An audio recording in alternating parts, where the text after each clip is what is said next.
2 Kings, chapter 1. Now Moab broke with Israel after the death of Ahab, and Ahaziah fell through the window lattice in his upper chamber, which was in Samaria, and became ill. So he sent messengers and said to them, Go, inquire of Baal-zebub, the god of Ekron, whether I will recover from this sickness. But the angel of the Lord said to Elijah the Tishbite, Arise, go up to meet the messengers of the king of Samaria, and say to them, Is it because there is no God in Israel that you are going to inquire of Baal-zebub, the god of Ekron? Now therefore, this is what the Lord says, You will not get down from the bed upon which you have lain, but you shall certainly die. Then Elijah departed. When the messengers returned to Ahaziah, he said to them, Why have you returned? They said to him, A man came up to meet us and said to us, Go, return to the king who sent you, and say to him, This is what the Lord says. Is it because there is no God in Israel that you are sending messengers to inquire of Baal-zebub, the god of Ekron?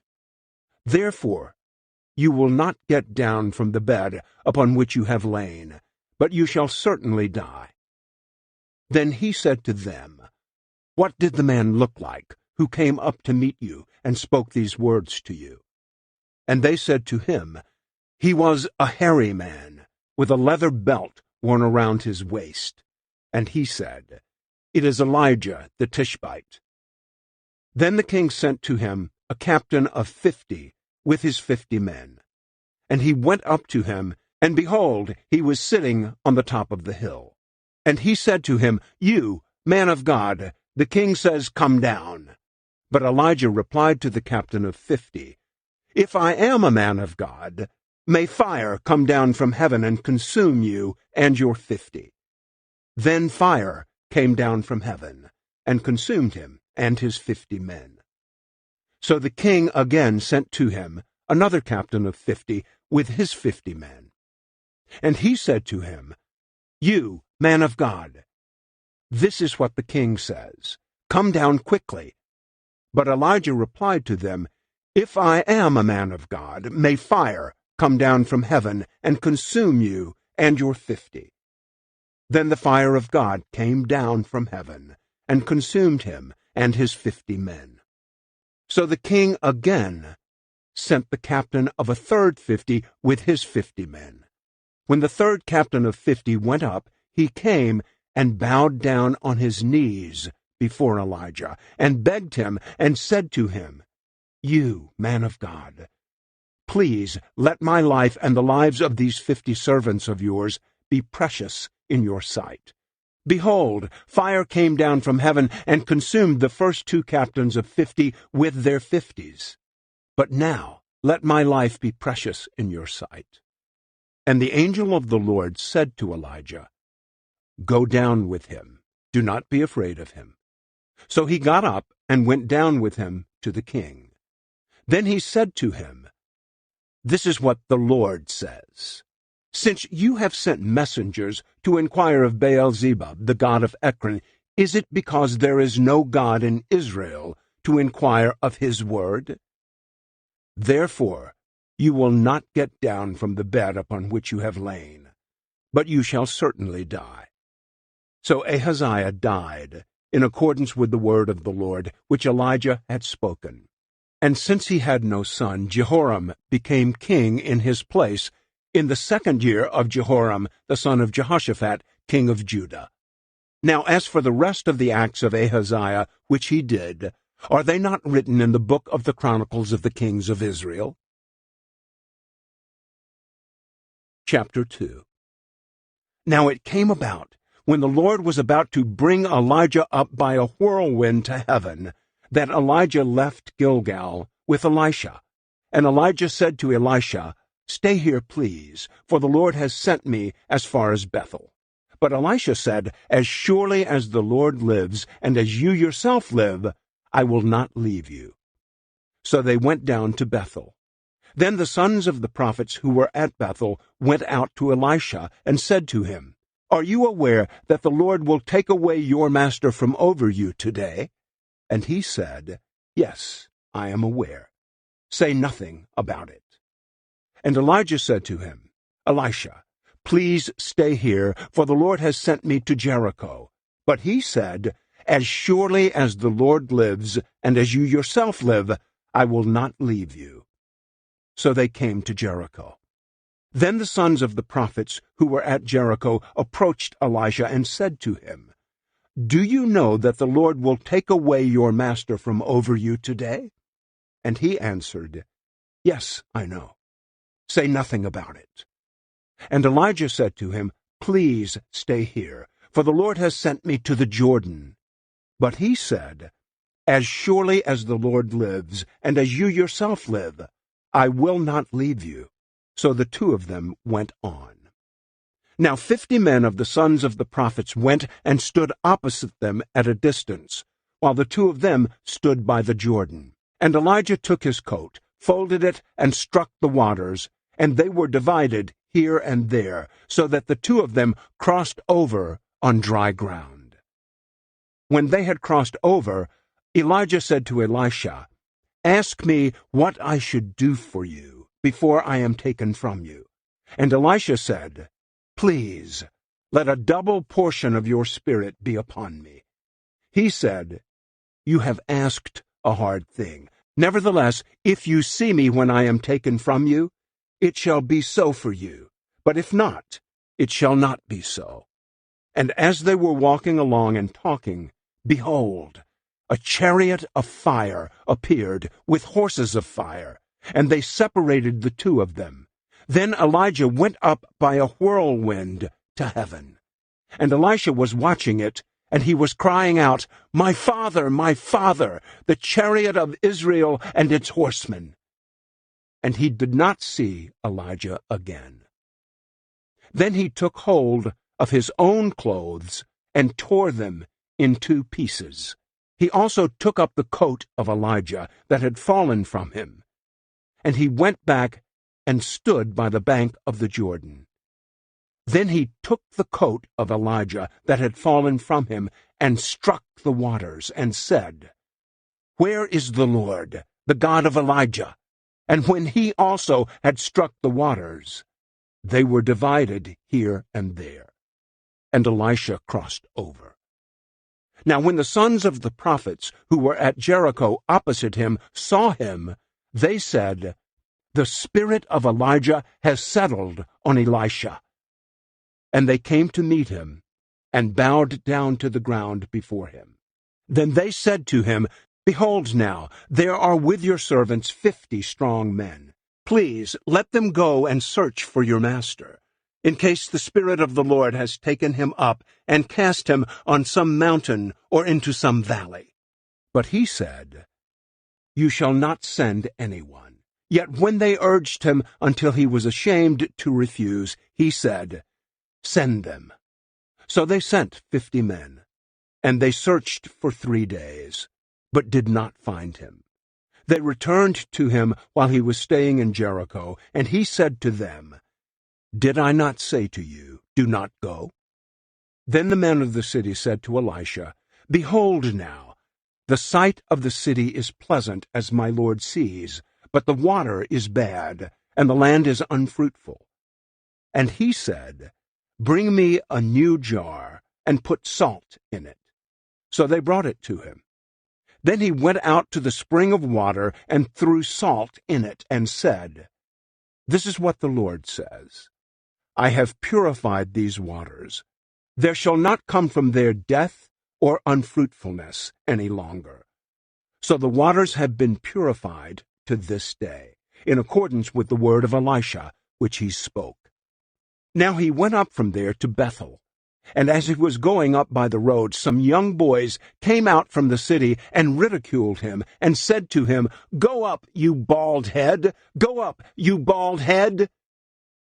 When he looked behind him and saw them, he cursed them in the name of the Lord. Then 2 female bears came out of the woods, and tore up 42 of the boys. He then went on from there to Mount Carmel, and from there he returned to Samaria.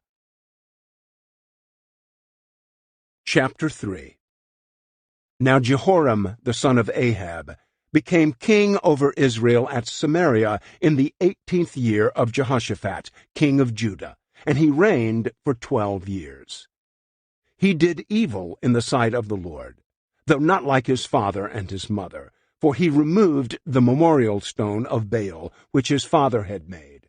Nevertheless, he clung to the sins of Jeroboam, the son of Nebat, into which he misled Israel. He did not abandon them. Now Mesha, the king of Moab, was a sheep breeder, and he used to make tribute payments to the king of Israel of 100,000 lambs and the wool of 100,000 rams. However, when King Ahab died, the king of Moab broke with the king of Israel. So King Jehoram left Samaria for battle at that time, and mustered all Israel. Then he went and sent word to Jehoshaphat, the king of Judah, saying, "The king of Moab has broken away from me. Will you go with me to fight against Moab?" And he said, "I will go up. Consider me yours, my people as your people, my horses as your horses." Then he said, "Which way shall we go up?" And he answered, "The way of the wilderness of Edom." So the king of Israel went with the king of Judah and the king of Edom, and they made a circuit of 7 days' journey. But there was no water for the army or for the cattle that followed them. Then the king of Israel said, "It is hopeless, for the Lord has called these 3 kings to hand them over to Moab." But Jehoshaphat said, "Is there no prophet of the Lord here, that we may inquire of the Lord by him?" And one of the king of Israel's servants answered and said, "Elisha, the son of Shaphat, is here, who used to pour water on the hands of Elijah." And Jehoshaphat said, "The word of the Lord is with him." So the king of Israel and Jehoshaphat and the king of Edom went down to him. Now Elisha said to the king of Israel, "What business do you have with me? Go to your father's prophets and your mother's prophets." But the king of Israel said to him, "No, for the Lord has called these 3 kings together to hand them over to Moab." Elisha said, "As surely as the Lord of armies lives, before whom I stand, if I did not respect Jehoshaphat, the king of Judah, I would not look at you nor see you. But now bring me a musician." And it came about, when the musician played, that the hand of the Lord came upon him. And he said, "This is what the Lord says. Make this valley full of trenches. For the Lord says this, you will not see wind, nor will you see rain, yet that valley shall be filled with water, so that you will drink, you, your livestock, and your other animals. And this is an insignificant thing in the sight of the Lord. He will also give the Moabites into your hand.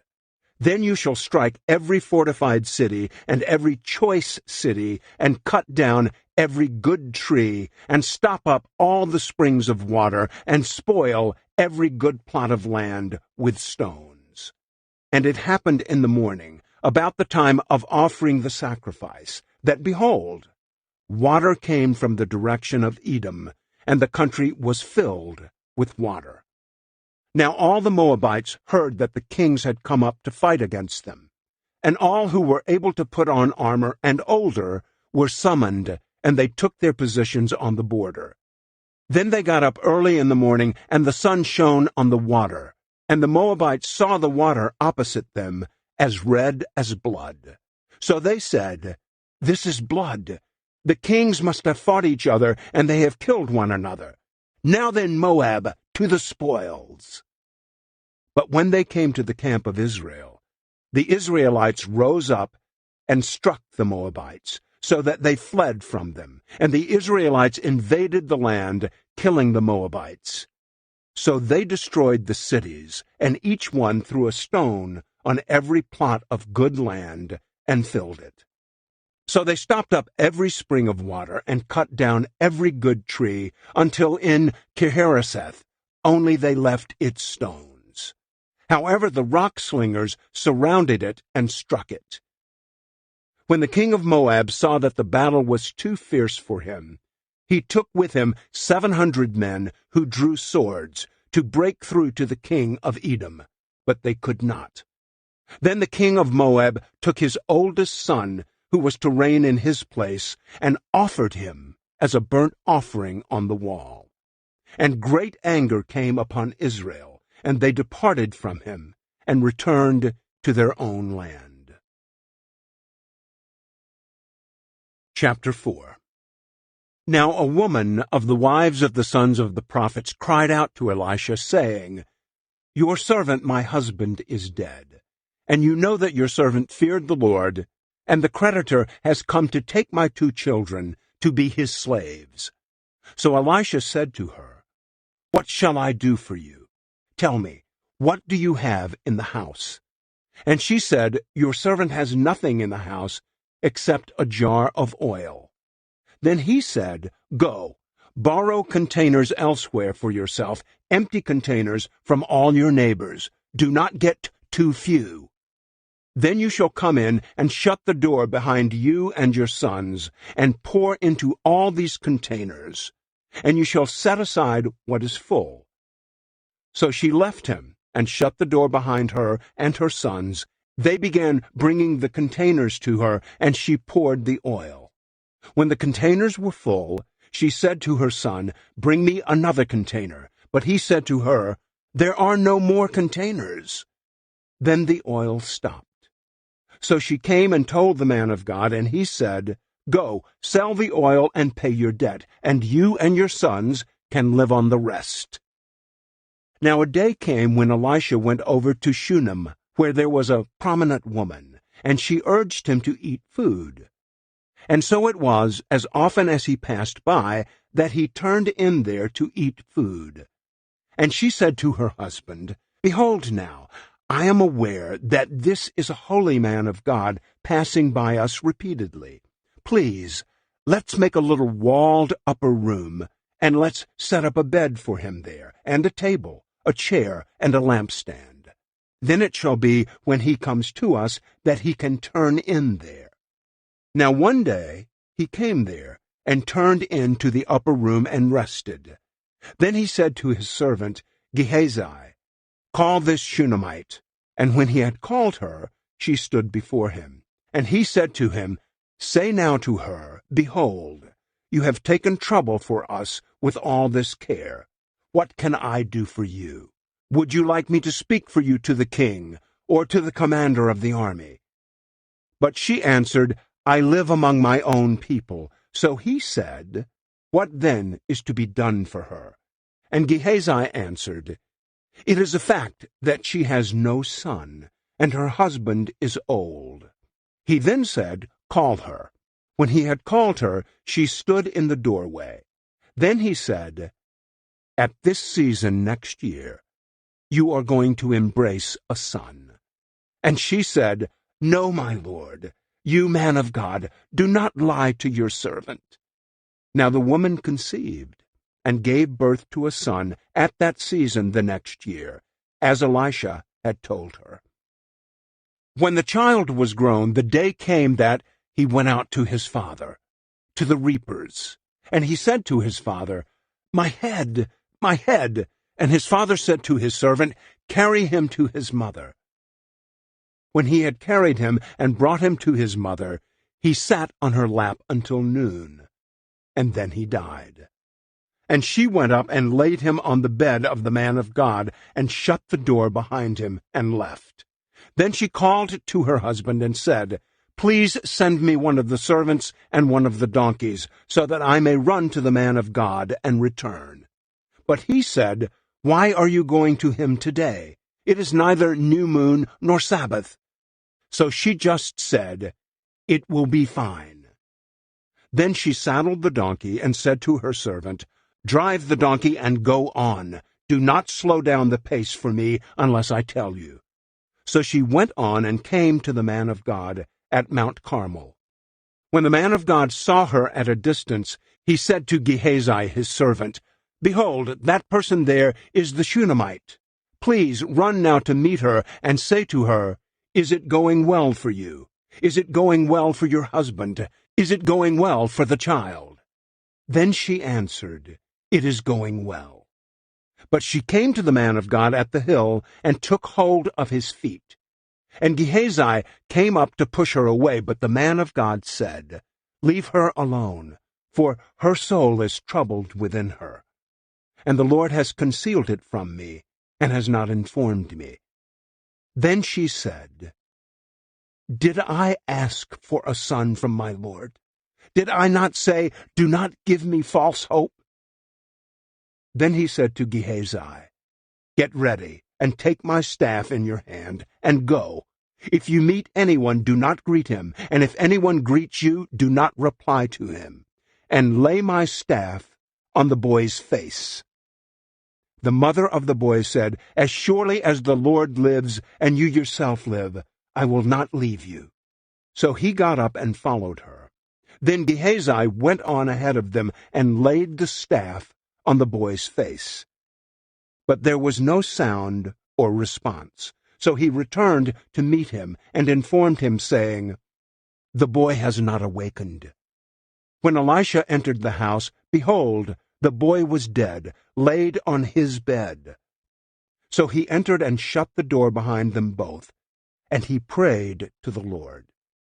Then he got up on the bed and lay on the child, and put his mouth on his mouth, his eyes on his eyes, his hands on his hands. And he bent down on him, and the flesh of the child became warm. Then he returned and walked in the house back and forth once, and went up and bent down on him, and the boy sneezed 7 times. Then the boy opened his eyes. And he called Gehazi and said, 'Call this Shunammite.' So he called her. And when she came to him, he said, 'Pick up your son.' Then she came in and fell at his feet, and bowed down to the ground, and she picked up her son and left. When Elisha returned to Gilgal, there was a famine in the land.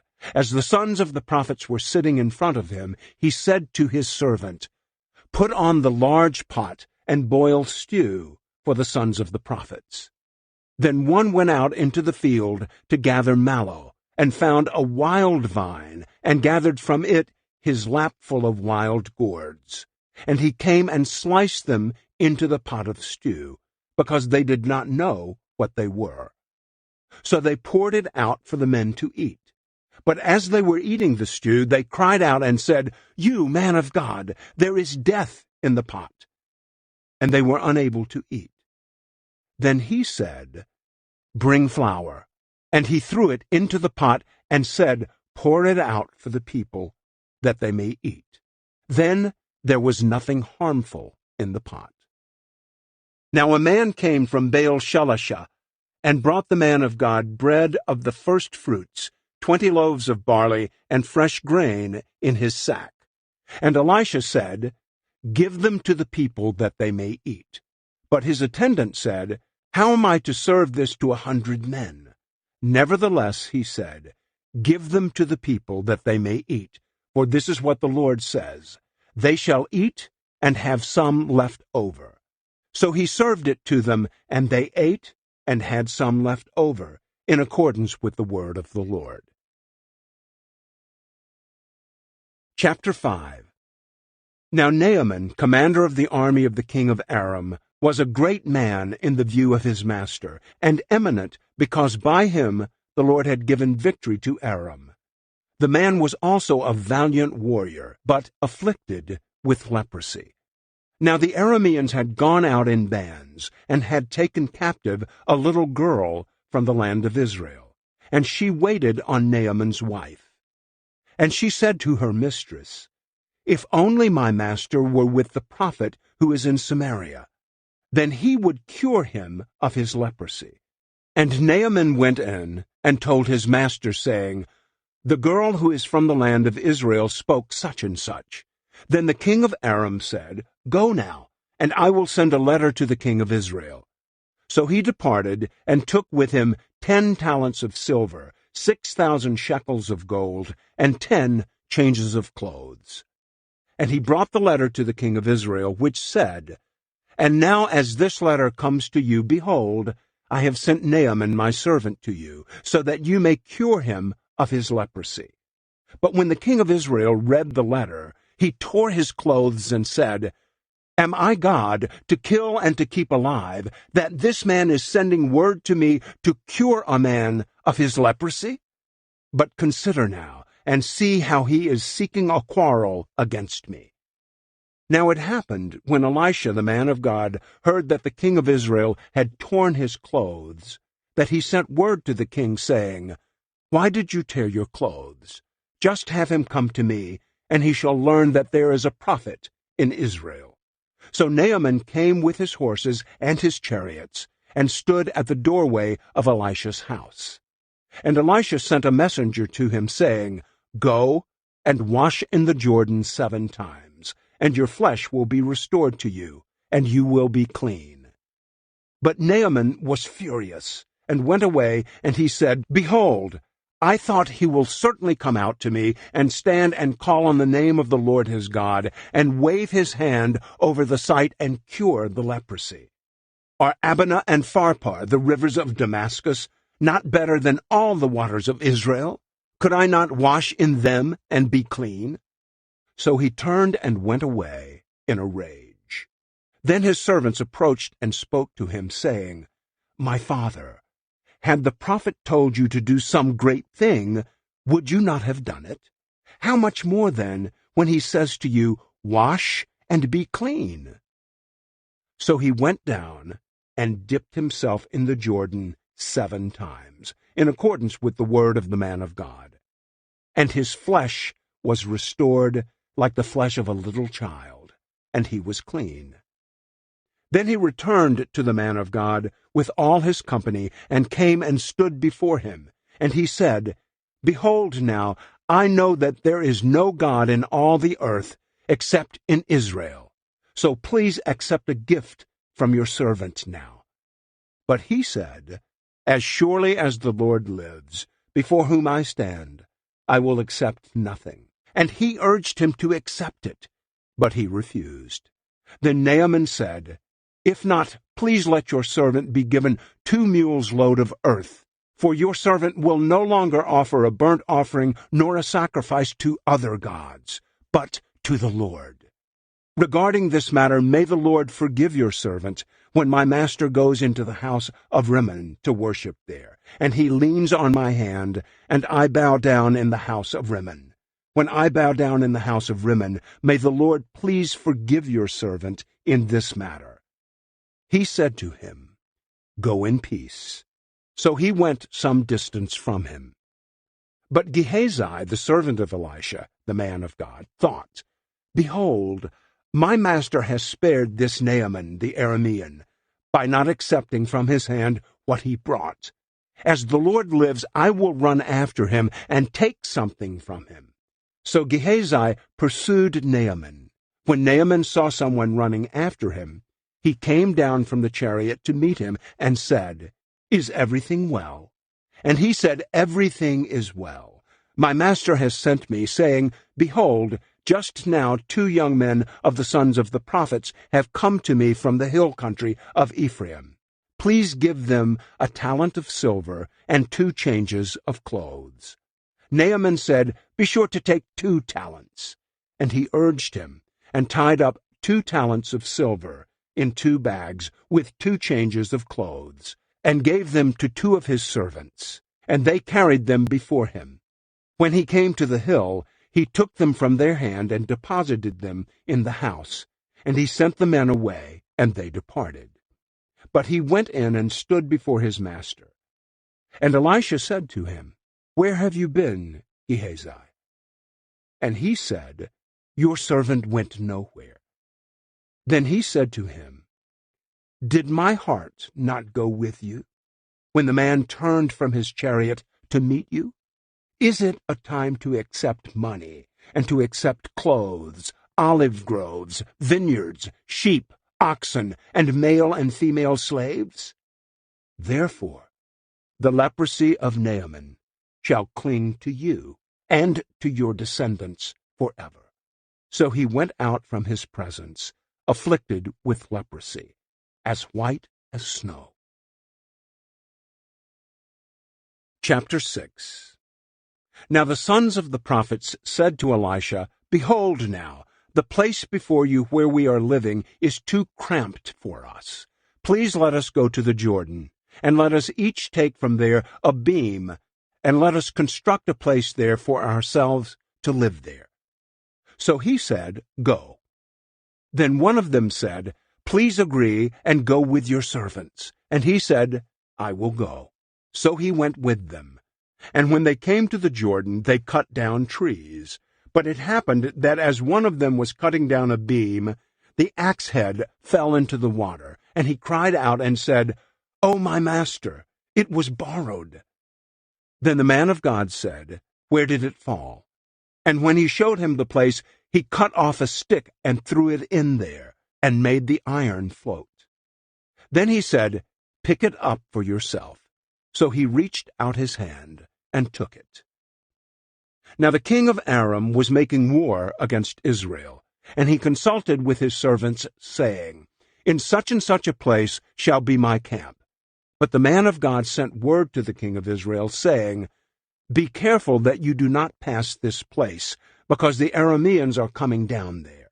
And the king of Israel sent scouts to the place about which the man of God had told him. So he warned him, so that he was on his guard there, more than once or twice.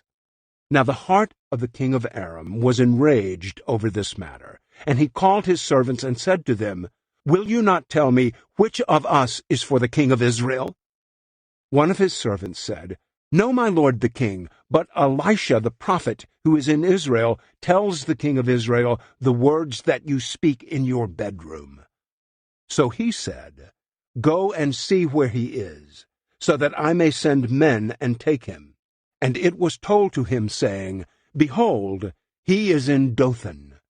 So he sent horses and chariots, and a substantial army there. And they came by night and surrounded the city. Now when the attendant of the man of God had risen early and gone out, behold, an army with horses and chariots was circling the city. And his servant said to him, This is hopeless, my master. What are we to do? And he said, Do not be afraid, for those who are with us are greater than those who are with them. Then Elisha prayed and said, Lord, please open his eyes so that he may see. And the Lord opened the servant's eyes, and he saw. And behold, the mountain was full of horses and chariots of fire all around Elisha. And when they came down to him, Elisha prayed to the Lord and said, Please strike this people with blindness. So he struck them with blindness in accordance with the word of Elisha. Then Elisha said to them, This is not the way, nor is this the city. Follow me, and I will bring you to the man whom you seek. And he brought them to Samaria. When they had come into Samaria, Elisha said, Lord, open the eyes of these men, so that they may see. So the Lord opened their eyes, and they saw. And behold, they were in the midst of Samaria. Then the king of Israel, when he saw them, said to Elisha, My father, shall I kill them? Shall I kill them? But he answered, You shall not kill them. Would you kill those whom you have taken captive with your sword and your bow? Set bread and water before them, so that they may eat and drink, and go to their master. So he provided a large feast for them, and when they had eaten and drunk, he sent them away, and they went to their master. And the marauding bands of Arameans did not come again into the land of Israel. Now it came about after this that Ben-Hadad the king of Aram gathered all his army and went up and besieged Samaria. So there was a severe famine in Samaria, and behold, they kept besieging it until a donkey's head was sold for 80 shekels of silver, and a fourth of a cab of dove's dung for 5 shekels of silver. And as the king of Israel was passing by on the wall, a woman cried out to him, saying, "Help, my lord the king." But he said, "If the Lord does not help you, from where am I to help you? From the threshing floor or from the winepress?" Then the king said to her, "What is on your mind?" And she said, "This woman said to me, 'Give your son so that we may eat him today, and we will eat my son tomorrow.' So we cooked my son and ate him, and I said to her on the next day, 'Give your son so that we may eat him.'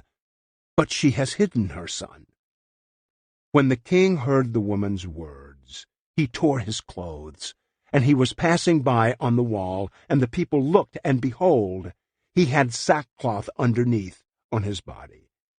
Then he said, "May God do so to me, and more so, if the head of Elisha the son of Shaphat remains on him today." Now Elisha was sitting in his house, and the elders were sitting with him, and the king sent a man from his presence. But before the messenger came to him, he said to the elders, "Do you see how this son of a murderer has sent a man to cut off my head? Look, when the messenger comes, shut the door and hold the door shut against him. Is the sound of his master's feet not behind him?" While he was still talking with them, behold, the messenger came down to him, and he said, "Behold, this evil is from the Lord. Why should I wait for the Lord any longer?" Chapter 7. Then Elisha said, "Listen to the word of the Lord. This is what the Lord says. About this time tomorrow, a measure of fine flour will be sold for a shekel, and 2 measures of barley for a shekel, at the gate of Samaria." The royal officer, on whose hand the king was leaning, responded to the man of God and said, "Even if the Lord were to make windows in heaven, could this thing happen?" Then he said, "Behold, you are going to see it with your own eyes, but you will not eat any of it."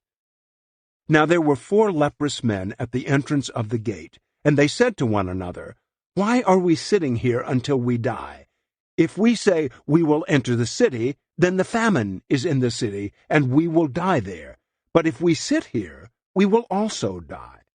Now then, come, and let's go over to the camp of the Arameans. If they spare us, we will live, and if they kill us, then we will die." So they got up at twilight to go to the camp of the Arameans. When they came to the outskirts of the camp of the Arameans, behold, there was no one there. For the Lord had made the army of the Arameans hear a sound of chariots, a sound of horses, that is, the sound of a great army. And they said to one another, "Behold, the king of Israel has hired the kings of the Hittites and the kings of the Egyptians against us to attack us." So they got up and fled at twilight, and abandoned their tents, their horses, and their donkeys, indeed the camp itself, just as it was. And they fled for their lives. When these men with leprosy came to the outskirts of the camp, they entered one tent, and ate and drank, and carried from there silver, gold, and clothes, and they went and hid them. Then they returned and entered another tent, and carried valuables from there also, and went and hid them. Then they said to one another, "We are not doing the right thing. This day is a day of good news, but we are keeping silent about it. If we wait until the morning light, punishment will overtake us. Now then, come, let's go and inform the king's household." So they came and called to the gatekeepers of the city, and told them, saying, "We came to the camp of the Arameans, and behold, there was no one there, nor a human voice, only the horses tied, and the donkeys tied, and the tents just as they were." And the gatekeepers called and announced it inside the king's house. Then the king got up in the night and said to his servants, "I will now tell you what the Arameans have done to us. They know that we are hungry, so they have left the camp to hide themselves in the field, saying, When they come out of the city, we will capture them alive and get into the city." One of his servants responded and said, "Please, have some men take 5 of the horses that remain, which are left in the city. Behold, they will be in any case like all the multitude of Israel who are left in it. Behold, they will be like all the multitude of Israel who have already perished. So let us send them and see." Therefore they took 2 chariots with horses, and the king sent them after the army of the Arameans, saying, "Go and see." They went after them to the Jordan, and behold, all the way was full of clothes and equipment which the Arameans had thrown away when they fled in a hurry. Then the messengers returned and informed the king. So the people went out and plundered the camp of the Arameans. Then a measure of fine flour was sold for a shekel, and 2 measures of barley for a shekel, in accordance with the word of the Lord. Now the king appointed the royal officer on whose hand he leaned to be in charge of the gate. But the people trampled on him at the gate, and he died, just as the man of God had said, who spoke when the king came down to him. So it happened just as the man of God had spoken to the king, saying, 2 measures of barley for a shekel, and a measure of fine flour for a shekel, will be sold about this time tomorrow at the gate of Samaria. At that time the royal officer had responded to the man of God and said, "Now even if the Lord were to make windows in heaven, could such a thing as this happen?" And he had said, "Behold, you are going to see it with your own eyes, but you will not eat any of it." And this is what happened to him, for the people trampled on him at the gate, and he died. Chapter 8. Now Elisha spoke to the woman whose son he had restored to life, saying, "Arise and go with your household, and live wherever you can live, for the Lord has called for a famine, and it will indeed come on the land for 7 years." So the woman arose and acted in accordance with the word of the man of God. She went with her household and resided in the land of the Philistines for 7 years. Then at the end of 7 years the woman returned from the land of the Philistines, and she went to appeal to the king for her house and for her field. Now the king was speaking with Gehazi, the servant of the man of God, saying, "Please report to me all the great things that Elisha has done." And as he was reporting to the king how he had restored to life the one who was dead, behold, the woman whose son he had restored to life appealed to the king for her house and for her field. And Gehazi said, "My lord the king, this is the woman, and this is her son, whom Elisha restored to life." When the king asked the woman, she told everything to him. So the king appointed an officer for her, saying, "Restore all that was hers, and all the produce of the field, from the day that she left the land, even until now." Then Elisha came to Damascus. Now Ben-Hadad, the king of Aram, was sick, and it was told to him, saying, "The man of God has come here." And the king said to Hazael, "Take a gift in your hand, and go to meet the man of God, and inquire of the Lord by him, saying, 'Will I recover from this sickness?'" So Hazael went to meet him, and took a gift in his hand, even every kind of good thing of Damascus, 40 camels' loads. And he came and stood before him, and said, "Your son Ben-Hadad, king of Aram, has sent me to you, saying, 'Will I recover from this sickness?'" Then Elisha said to him, "Go say to him, you will certainly recover, but the Lord has shown me that he will certainly die." And he stared steadily at him until Hazael was embarrassed. And then the man of God wept. And Hazael said, "Why is my lord weeping?" And he answered, "Because I know the evil that you will do to the sons of Israel. You will set their fortified cities on fire. You will kill their young men with the sword. Their little ones you will smash to pieces. and you will rip up their pregnant women." Then Hazael said, "But what is your servant, a lowly dog, that he could do this great thing?" And Elisha answered, "The Lord has shown me that you will be king over Aram." So he left Elisha and came to his master, who said to him, "What did Elisha say to you?" And he answered, "He told me that you would certainly recover."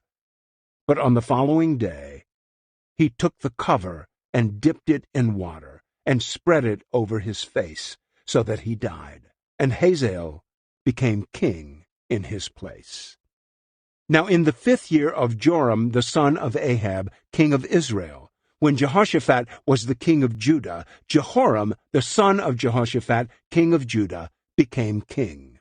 He was 32 years old when he became king, and he reigned for 8 years in Jerusalem.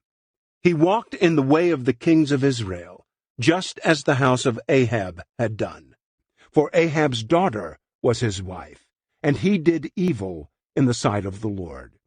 However, the Lord did not want to destroy Judah for the sake of David his servant, since he had promised him to give him a lamp through his sons always. In his days Edom broke away from the rule of Judah and appointed a king over themselves. Then Joram crossed over to Zair, and all his chariots with him. And he got up at night and struck the Edomites who had surrounded him and the captains of the chariots. But his army fled to their tents. So Edom has broken away from Judah to this day. Then Libnah broke away at the same time. Now the rest of the acts of Joram, and everything that he did, are they not written in the book of the Chronicles of the kings of Judah?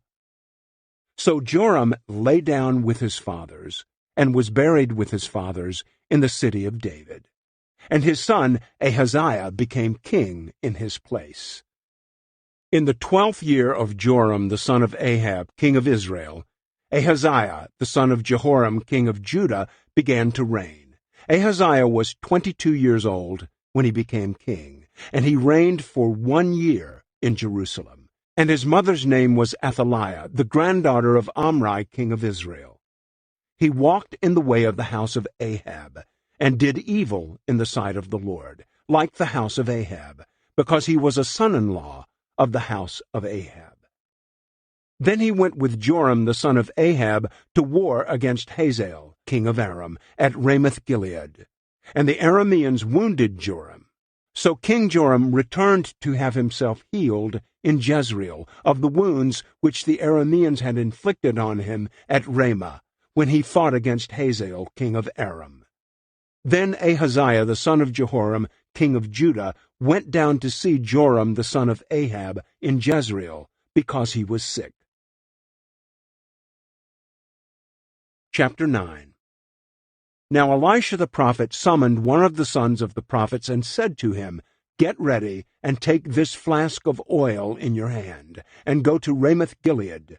When you arrive there, then look there for Jehu, the son of Jehoshaphat, the son of Nimshi, and go in and have him get up from among his brothers, and bring him to an inner room. Then take the flask of oil, and pour it on his head, and say, 'This is what the Lord says, I have anointed you king over Israel.'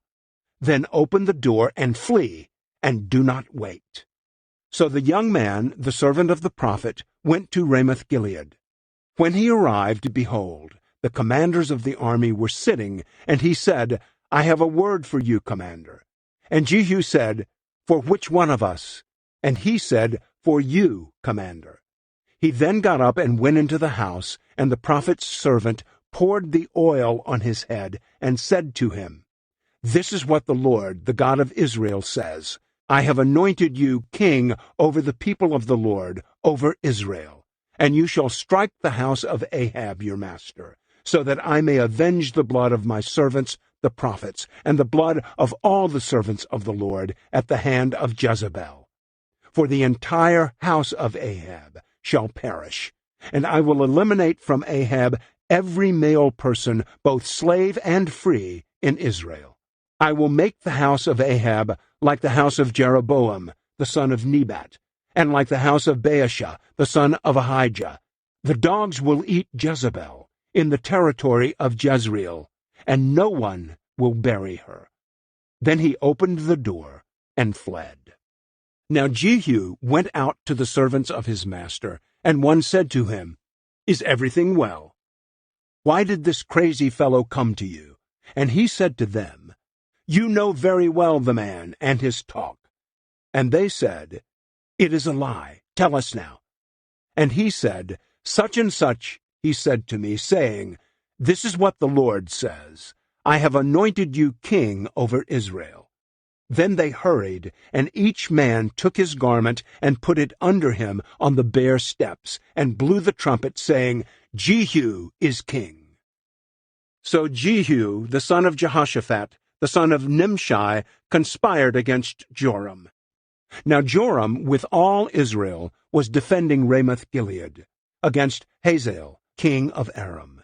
But King Joram had returned to Jezreel to have himself healed of the wounds which the Arameans had inflicted on him when he fought Hazael, king of Aram. So Jehu said to the other men, "If this is your intent, then let no one escape from the city to go tell about it in Jezreel." Then Jehu rode in a chariot and went to Jezreel, since Joram was lying there recovering, and Ahaziah the king of Judah had come down to see Joram. Now the watchman was standing on the tower in Jezreel, and he saw the company of Jehu as he came, and he said, "I see a company." And Joram said, "Take a horseman, and send him to meet them, and have him ask, 'Is your intention peace?'" So a horseman went to meet him and said, "This is what the king says, 'Is your intention peace?'" But Jehu said, "How is peace any business of yours? Turn and follow me." And the watchman reported. The messenger came to them, but he did not return. Then he sent a second horseman, and he came to them and said, "This is what the king says, 'Is your intention peace?'" And Jehu answered, "How is peace any business of yours? Turn and follow me." And the watchman reported, "He came up to them, but he did not return. And the driving is like the driving of Jehu, the son of Nimshi, for he drives furiously." Then Joram said, "Get ready." And they made his chariot ready. Then Joram, king of Israel, and Ahaziah, king of Judah, went out, each in his chariot. And they went out to meet Jehu, and found him on the property of Naboth the Jezreelite. When Joram saw Jehu, he said, "Is your intention peace, Jehu?" And he answered, "What peace, so long as your mother Jezebel's acts of prostitution and witchcraft are so many?" So Joram turned back and fled, and he said to Ahaziah, "There is treachery, Ahaziah." Then Jehu drew his bow with his full strength and shot Joram between his arms, and the arrow went through his heart, and he sank in his chariot. And Jehu said to Bidkar his officer, "Pick him up and throw him on the property of the field of Naboth the Jezreelite. For remember, when you and I were riding together after his father Ahab, that the Lord brought this pronouncement against him. I have certainly seen yesterday the blood of Naboth and the blood of his sons, declares the Lord, and I will repay you on this property, declares the Lord.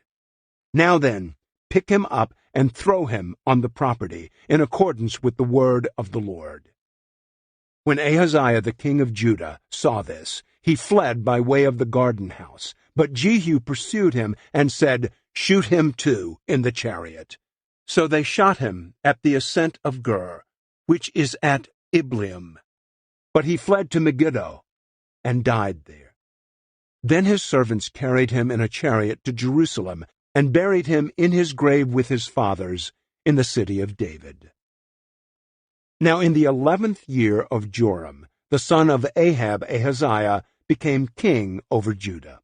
When Jehu came to Jezreel, Jezebel heard about it, and she put makeup on her eyes, and adorned her head, and looked down through the window. As Jehu entered the gate, she said, "Is your intention peace, Zimri, his master's murderer?" Then he raised his face toward the window and said, "Who is with me? Who?" And 2 or 3 officials looked down at him. Then he said, "Throw her down." So they threw her down, and some of her blood spattered on the wall and on the horses, and he trampled her underfoot. When he came in, he ate and drank, and he said, "See now to this cursed woman, and bury her, for she is a king's daughter." So they went to bury her, but they found nothing of her, except the skull, the feet, and the palms of her hands. Therefore they returned and informed him, and he said, "This is the word of the Lord, which he spoke by his servant Elijah the Tishbite, saying, On the property of Jezreel the dogs shall eat the flesh of Jezebel, and the corpse of Jezebel will be like dung on the face of the field in the property of Jezreel. So they cannot say, This is Jezebel." Chapter 10. Now Ahab had 70 sons in Samaria, and Jehu wrote letters and sent them to Samaria, to the officials of Jezreel, the elders, and to the guardians of the children of Ahab, saying, "And now, when this letter comes to you, since your master's sons are with you, as well as the chariots and horses, and a fortified city, and the weapons, select the best and most capable of your master's sons, and seat him on his father's throne, and fight for your master's house." But they feared greatly, and said, "Behold, the 2 kings did not stand firm before him. How then can we stand?" And the one who was in charge of the household, and the one who was in charge of the city, and the elders, and the guardians of the children, sent word to Jehu, saying, "We are your servants, and everything that you tell us we will do. We will not appoint any man king. Do what is good in your sight." Then he wrote them a letter a second time, saying, "If you are on my side, and will listen to my voice, take the heads of the men, your master's sons, and come to me at Jezreel about this time tomorrow." Now the king's sons, 70 men, were with the great people of the city who were raising them. When the letter came to them, they took the king's sons and slaughtered them, 70 men, and put their heads in baskets, and sent them to him at Jezreel. When the messenger came and informed him, saying, "They have brought the heads of the king's sons," he said, "Put them in 2 heaps at the entrance of the gate until morning." Now in the morning he went out and stood, and said to all the people, "You are innocent. Behold, I conspired against my master and killed him. But who killed all these?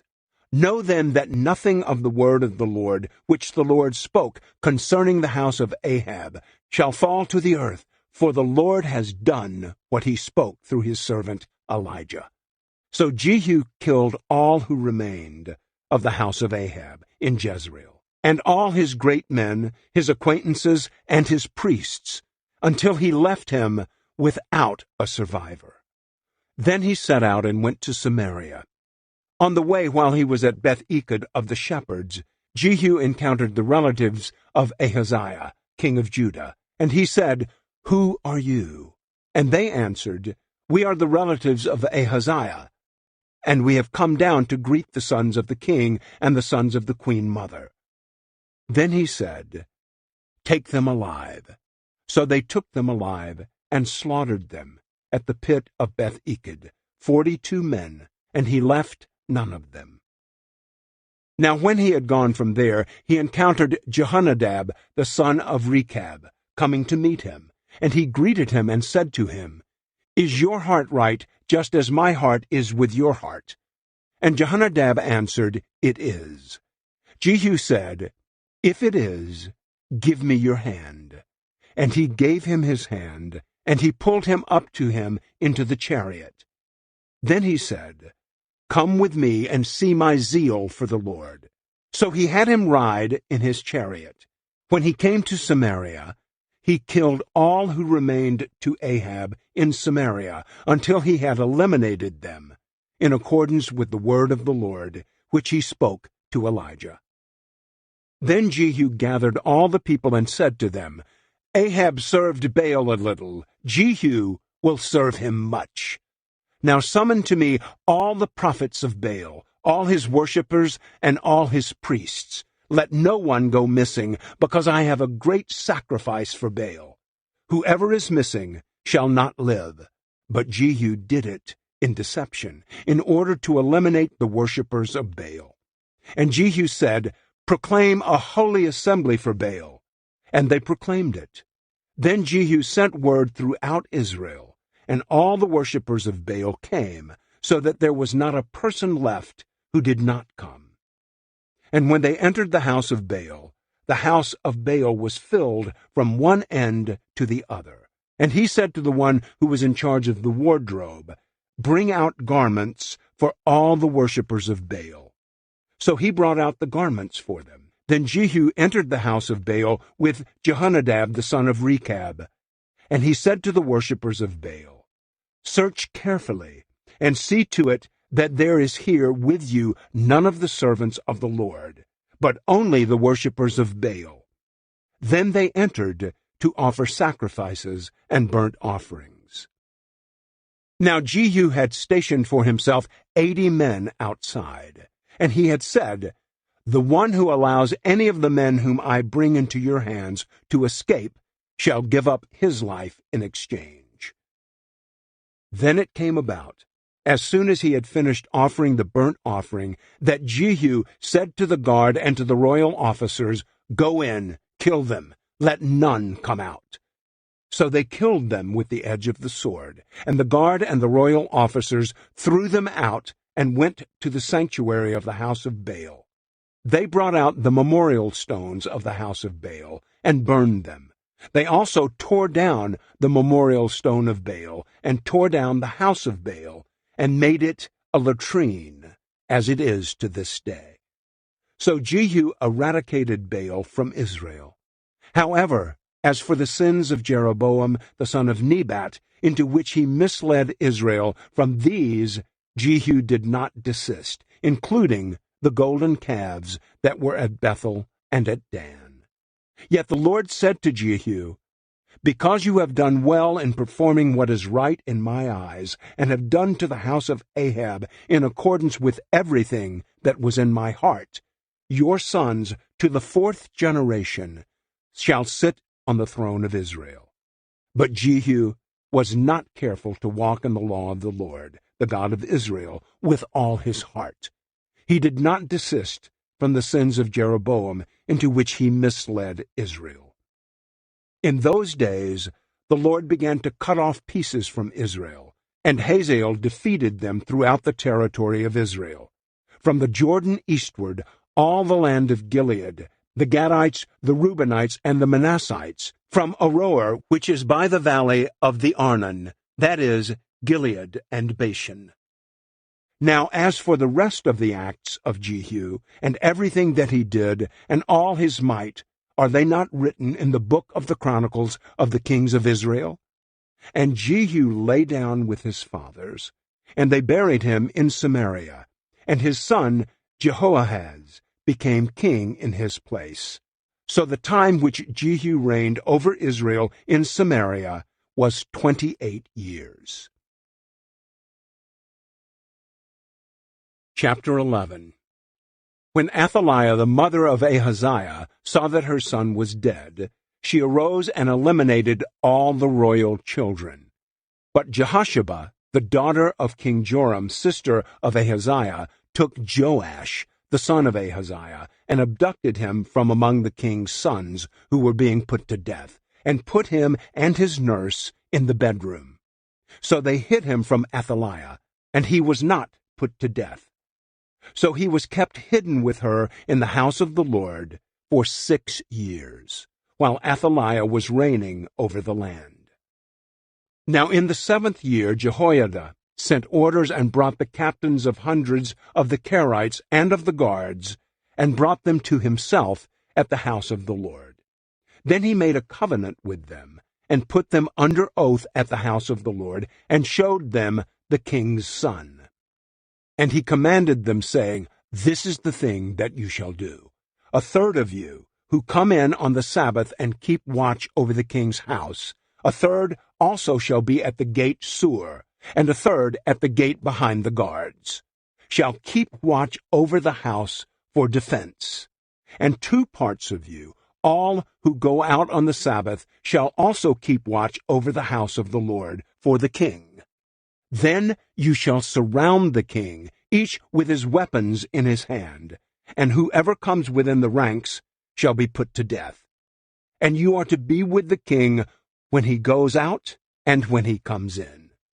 So the captains of hundreds acted in accordance with everything that Jehoiada the priest commanded. And each one of them took his men who were to come in on the Sabbath, along with those who were to go out on the Sabbath. And they came to Jehoiada the priest. Then the priest gave the captains of hundreds the spears and shields that had been King David's, which were in the house of the Lord. The guards stood, each with his weapons in his hand, from the right side of the house to the left side of the house, by the altar and by the house around the king. Then he brought the king's son out, and put the crown on him, and gave him the testimony. And they made him king, and anointed him, and they clapped their hands, and said, "Long live the king." When Athaliah heard the noise of the guards and of the people, she came to the people at the house of the Lord. And she looked, and behold, the king was standing by the pillar, according to the custom, with the captains and the trumpeters beside the king. And all the people of the land were joyful, and were blowing trumpets. Then Athaliah tore her clothes, and cried out, "Conspiracy! Conspiracy!" And Jehoiada the priest commanded the captains of hundreds, who were appointed over the army, and said to them, "Bring her out between the ranks, and whoever follows her, put to death with the sword." For the priest said, "She is not to be put to death at the house of the Lord." So they seized her, and when they brought her to the horses' entrance of the king's house, she was put to death there. Then Jehoiada made a covenant between the Lord, the king, and the people, that they would be the Lord's people, and between the king and the people. And all the people of the land came to the house of Baal and tore it down. They thoroughly smashed his altars and his images in pieces, and they killed Mattan the priest of Baal before the altars. Then the priest appointed sentries over the house of the Lord. And he took the captains of hundreds, and the Kerites, and the guards, and all the people of the land. And they brought the king down from the house of the Lord, and came by way of the gate of the guards to the king's house. And he sat on the throne of the kings. So all the people of the land rejoiced, and the city was peaceful, for they had put Athaliah to death with the sword at the king's house. Jehoash was 7 years old when he became king. Chapter 12. In the 7th year of Jehu, Jehoash became king, and he reigned for 40 years in Jerusalem, and his mother's name was Zibiah of Beersheba. Jehoash did what was right in the sight of the Lord all his days that Jehoiada the priest instructed him. Only the high places did not end. The people still sacrificed and burned incense on the high places. Then Jehoash said to the priests, "All the money of the sacred offerings which is brought into the house of the Lord, in current money, both the money of each man's assessment and all the money which anyone's heart prompts him to bring into the house of the Lord, the priests are to take it for themselves, each from his acquaintance, and they shall repair damage to the house wherever any damage is found." But it came about that in the 23rd year of King Jehoash, the priests had not repaired any damage to the house. So King Jehoash summoned Jehoiada the priest and the other priests and said to them, "Why do you not repair damage to the house? Now then, you are not to take any more money from your acquaintances, but give it up for the damage to the house." The priests then agreed that they would not take any more money from the people, nor would they repair damage to the house.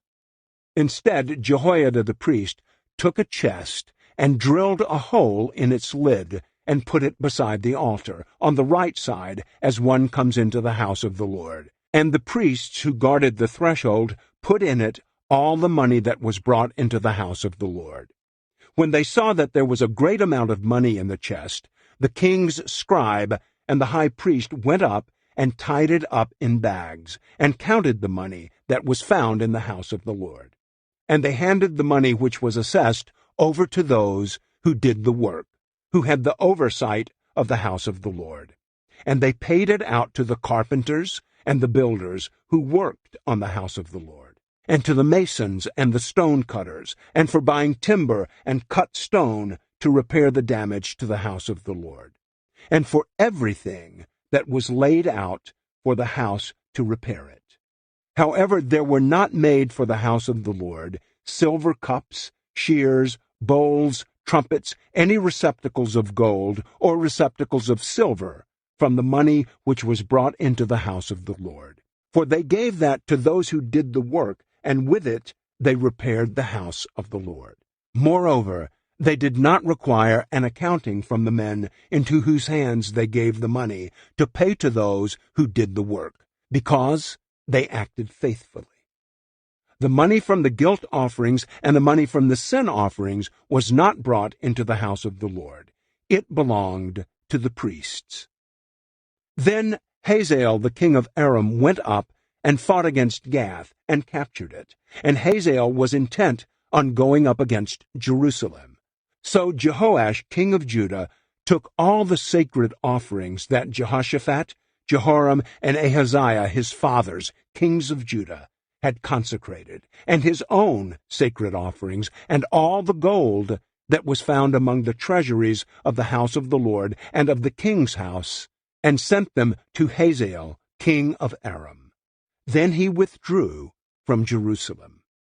Now as for the rest of the acts of Joash, and everything that he did, are they not written in the book of the Chronicles of the kings of Judah?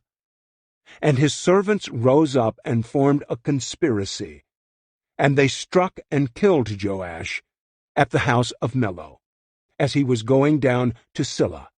For Josachar the son of Shimeath, and Jehozabad the son of Shomer, his servants, struck him, and he died. And they buried him with his fathers in the city of David, and his son Amaziah became king in his place. Chapter 13. In the 23rd year of Joash the son of Ahaziah king of Judah, Jehoahaz the son of Jehu became king over Israel at Samaria, and he reigned for 17 years. He did evil in the sight of the Lord, and followed the sins of Jeroboam the son of Nebat, into which he misled Israel.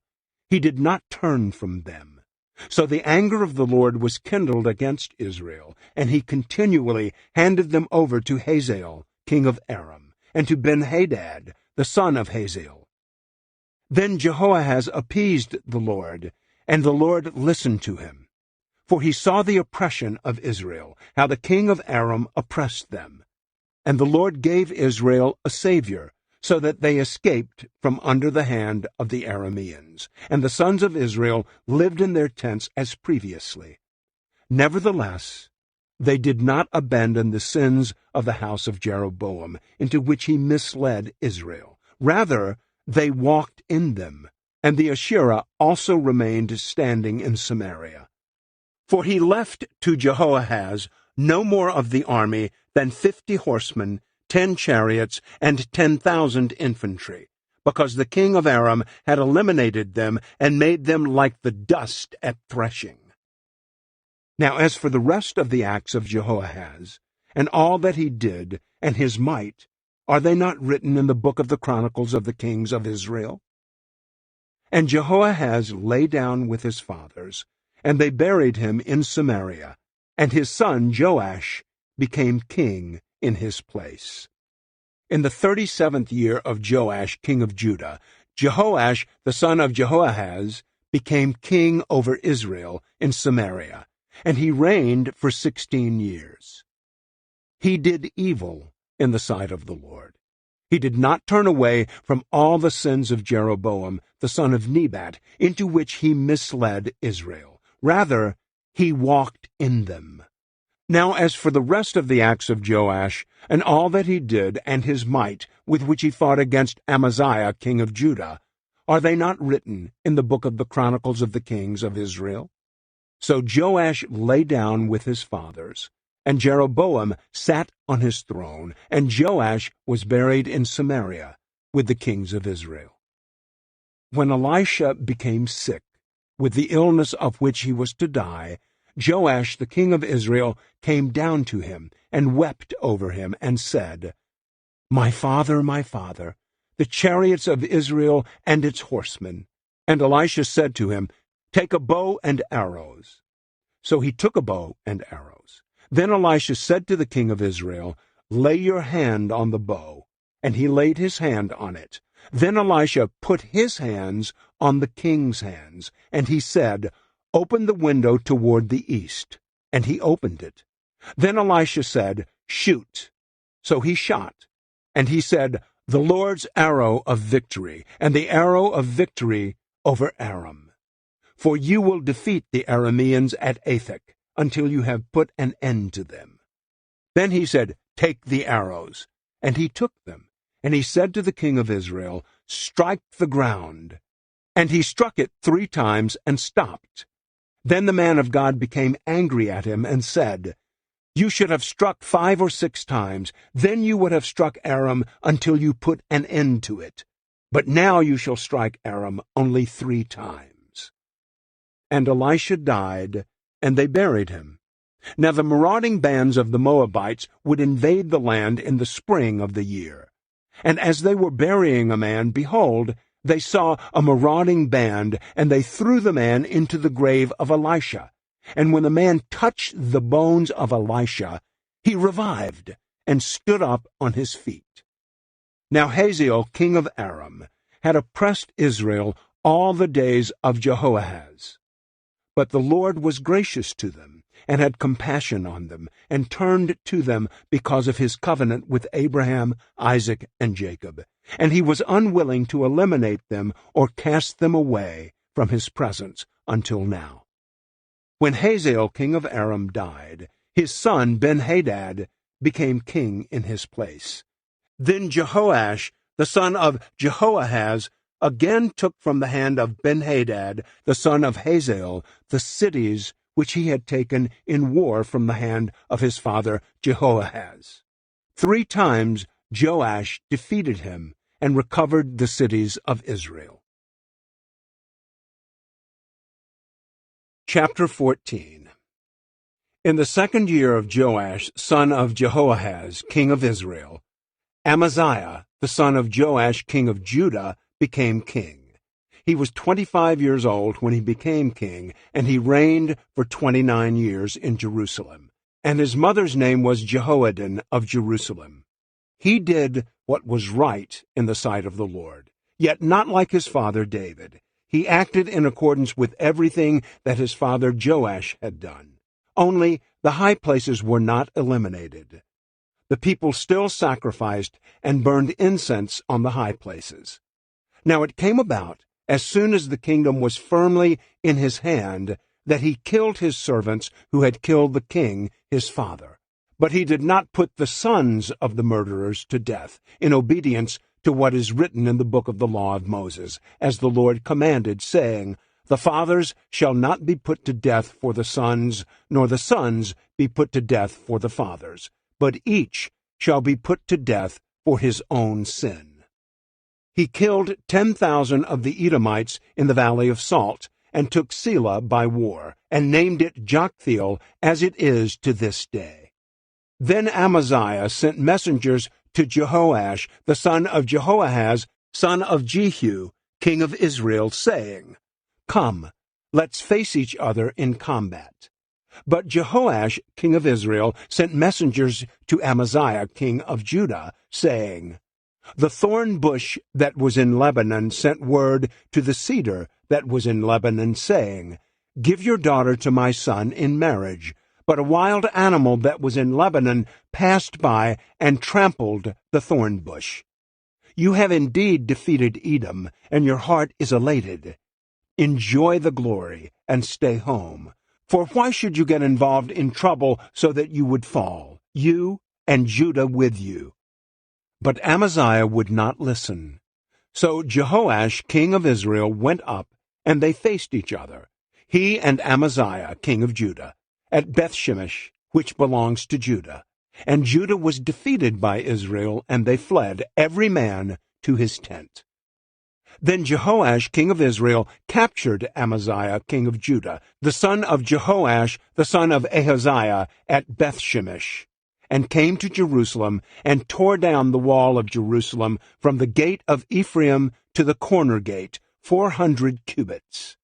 And he took all the gold and silver and all the utensils which were found in the house of the Lord, and in the treasuries of the king's house, the hostages as well, and returned to Samaria.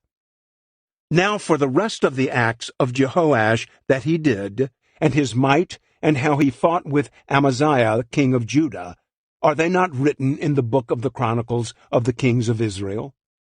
So Jehoash lay down with his fathers, and was buried in Samaria with the kings of Israel, and his son Jeroboam became king in his place. Amaziah the son of Joash king of Judah lived for 15 years after the death of Jehoash son of Jehoahaz king of Israel. Now as for the rest of the acts of Amaziah, are they not written in the book of the Chronicles of the kings of Judah? They formed a conspiracy against him in Jerusalem, and he fled to Lachish. But they sent men to Lachish after him, and they killed him there.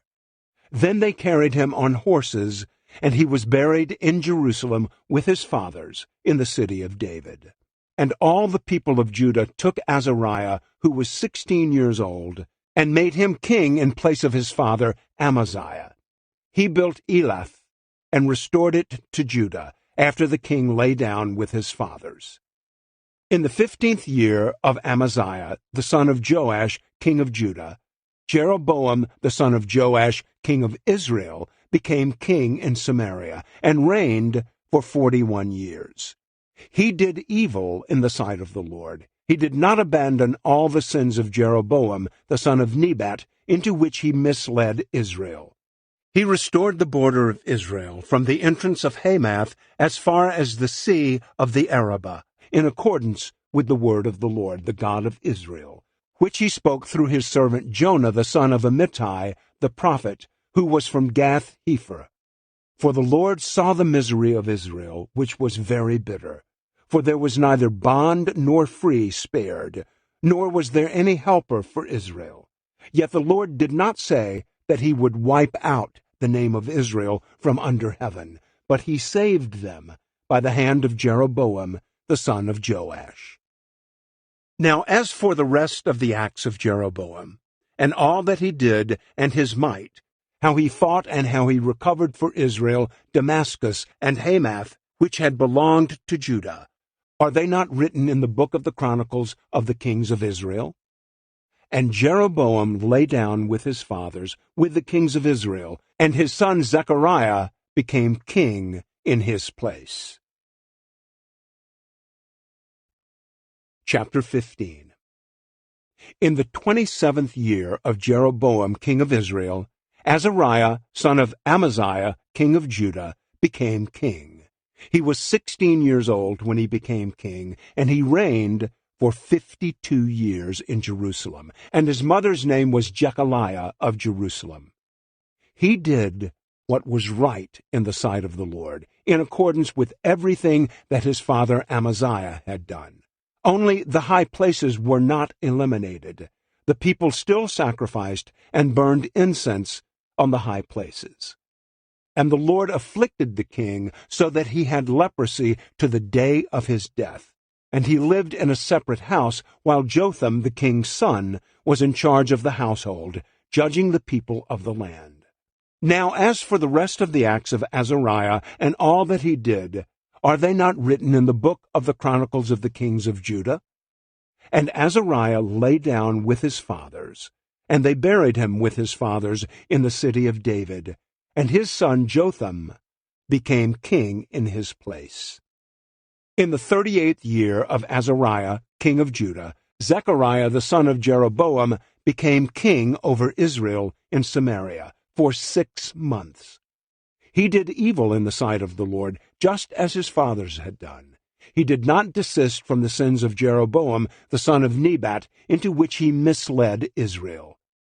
Then Shallum the son of Jabesh conspired against him, and struck him in the presence of the people, and killed him, and reigned in his place. Now as for the rest of the acts of Zechariah, behold, they are written in the book of the Chronicles of the Kings of Israel. This is the word of the Lord which he spoke to Jehu, saying, Your sons to the 4th generation shall sit on the throne of Israel. And so it was. Shallum the son of Jabesh became king in the 39th year of Uzziah king of Judah, and he reigned for 1 month in Samaria. Then Menahem the son of Gadai went up from Tirzah, and came to Samaria, and struck Shallum son of Jabesh in Samaria, and killed him, and became king in his place. Now as for the rest of the acts of Shallum and his conspiracy which he formed, behold, they are written in the book of the Chronicles of the Kings of Israel. Then Menahem attacked Tiphsah, and all who were in it, and its borders from Tirzah, because they did not open up to him. So he attacked it, and ripped up all its women who were pregnant. In the 39th year of Azariah king of Judah, Menahem the son of Gadai became king over Israel, and reigned for 10 years in Samaria. He did evil in the sight of the Lord. For all his days he did not desist from the sins of Jeroboam the son of Nebat, into which he misled Israel. Pul, the king of Assyria, came against the land, and Menahem gave Pul 1,000 talents of silver, so that his hand might be with him to strengthen the kingdom under his rule. Then Menahem collected the money from Israel, from all the mighty men of wealth, from each man 50 shekels of silver, to pay the king of Assyria. So the king of Assyria returned, and did not stay there in the land. Now as for the rest of the acts of Menahem, and all that he did, are they not written in the book of the Chronicles of the Kings of Israel? And Menahem lay down with his fathers, and his son Pekahiah became king in his place. In the 50th year of Azariah king of Judah, Pekahiah the son of Menahem became king over Israel in Samaria, and reigned for 2 years. He did evil in the sight of the Lord. He did not desist from the sins of Jeroboam son of Nebat, into which he misled Israel. Then Pekah, the son of Remaliah his officer, conspired against him, and struck him in Samaria, in the castle of the king's house, with Argob and Ariah. And with him were 50 men of the Gileadites. And he killed him, and became king in his place. Now as for the rest of the acts of Pekahiah, and everything that he did, behold, they are written in the book of the Chronicles of the Kings of Israel. In the 52nd year of Azariah king of Judah, Pekah, the son of Remaliah, became king over Israel in Samaria, and he reigned for 20 years. He did evil in the sight of the Lord. He did not desist from the sins of Jeroboam son of Nebat, into which he misled Israel. In the days of Pekah king of Israel, Tiglath-Pileser the king of Assyria came, and took Ijon, Abel-Beth-Maacah, Genoa, Kedesh, Hazor, Gilead, and Galilee, all the land of Naphtali. And he led their populations into exile to Assyria. And Hoshea the son of Elah formed a conspiracy against Pekah the son of Remaliah, and struck him and put him to death. And he became king in his place in the 20th year of Jotham the son of Uzziah. Now as for the rest of the acts of Pekah, and all that he did, behold, they are written in the book of the Chronicles of the Kings of Israel. In the 2nd year of Pekah the son of Remaliah, king of Israel, Jotham, the son of Uzziah, king of Judah, became king. He was 25 years old when he became king, and he reigned for 16 years in Jerusalem, and his mother's name was Jerusha, the daughter of Zadok. He did what was right in the sight of the Lord. He acted in accordance with everything that his father Uzziah had done. Only the high places were not eliminated. The people still sacrificed and burned incense on the high places. He built the upper gate of the house of the Lord. Now as for the rest of the acts of Jotham which he did, are they not written in the book of the Chronicles of the kings of Judah? In those days the Lord began to send Rezin the king of Aram, and Pekah the son of Remaliah, against Judah. And Jotham lay down with his fathers, and he was buried with his fathers in the city of his father David, and his son Ahaz became king in his place. Chapter 16. In the 17th year of Pekah the son of Remaliah, Ahaz the son of Jotham king of Judah became king. Ahaz was 20 years old when he became king, and he reigned for 16 years in Jerusalem. And he did not do what was right in the sight of the Lord his God, as his father David had done, but he walked in the way of the kings of Israel, and he even made his son pass through the fire, in accordance with the abominations of the nations whom the Lord had driven out before the sons of Israel. And he sacrificed and burned incense on the high places, on the hills, and under every green tree. Then Rezin the king of Aram, and Pekah the son of Remaliah the king of Israel, went up to Jerusalem for war, and they besieged Ahaz, but were not capable of fighting him. At that time Rezin king of Aram restored Elath to Aram, and drove the Judeans away from Elath, and the Arameans came to Elath, and have lived there to this day. So Ahaz sent messengers to Tiglath-Pileser, king of Assyria, saying, I am your servant and your son. Come up and save me from the hand of the king of Aram, and from the hand of the king of Israel, who are rising up against me. And Ahaz took the silver and gold that was found in the house of the Lord and in the treasuries of the king's house, and sent a gift to the king of Assyria. So the king of Assyria listened to him. And the king of Assyria went up against Damascus, and captured it, and led the people of it into exile to Kir, and put Rezin to death. Now King Ahaz went to Damascus to meet Tiglath-Pileser, king of Assyria, and he saw the altar which was at Damascus. And King Ahaz sent to Urijah the priest the pattern of the altar and its model, according to all its workmanship. So Urijah the priest built an altar, according to everything that King Ahaz had sent from Damascus. In that way Urijah the priest made it, before the coming of King Ahaz from Damascus. And when the king came from Damascus, the king saw the altar. Then the king approached the altar, and went up to it, and burned his burnt offering and his meal offering, and poured out his drink offering, and sprinkled the blood of his peace offerings on the altar. And the bronze altar which was before the Lord he brought from the front of the house, from between his altar and the house of the Lord, and he put it on the north side of his altar.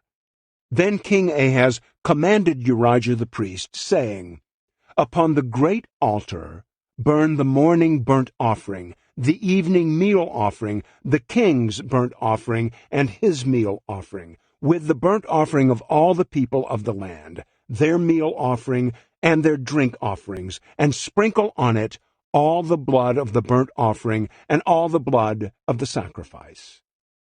But the bronze altar shall be for me, for making inquiries.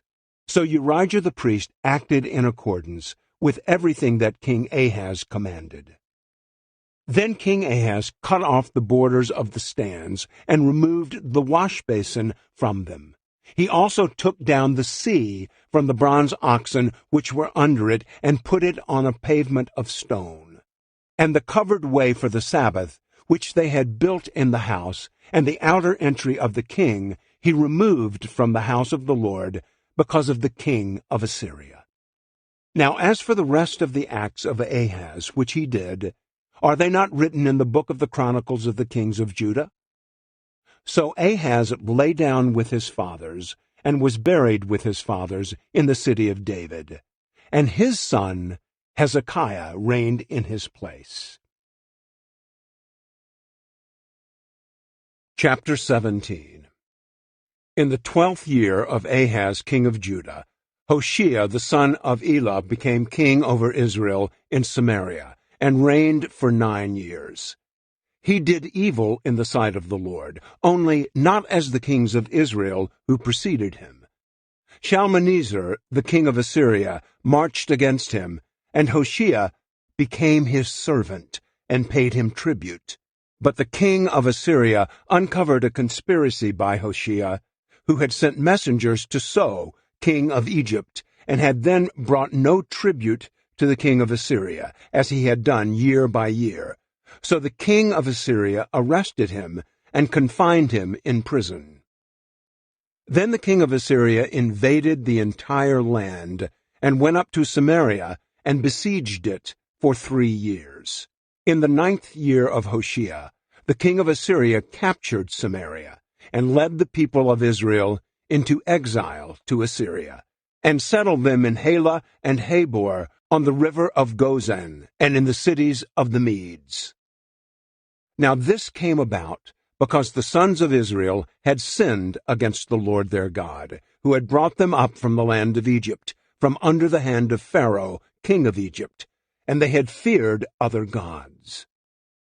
They also followed the customs of the nations whom the Lord had driven out from the sons of Israel, and in the customs of the kings of Israel which they had introduced. And the sons of Israel did things secretly against the Lord their God, which were not right. Moreover, they built for themselves high places in all their towns, from watchtower to fortified city. And they set up for themselves memorial stones, and Asherim on every high hill, and under every green tree. And there they burned incense on all the high places, as the nations did, that the Lord had taken into exile before them. And they did evil things, provoking the Lord. They served idols, concerning which the Lord had said to them, "You shall not do this thing." Yet the Lord warned Israel and Judah through all his prophets and every seer, saying, "Turn back from your evil ways, and keep my commandments and my statutes in accordance with all the law which I commanded your fathers, and which I sent to you through my servants the prophets." However, they did not listen, but stiffened their neck, like their fathers, who did not believe in the Lord their God. They rejected his statutes and his covenant, which he made with their fathers, and his warnings, which he gave them.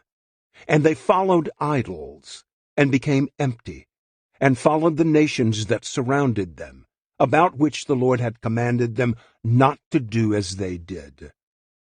And they abandoned all the commandments of the Lord their God, and made for themselves cast metal images, 2 calves, and they made an Asherah, and worshipped all the heavenly lights, and served Baal.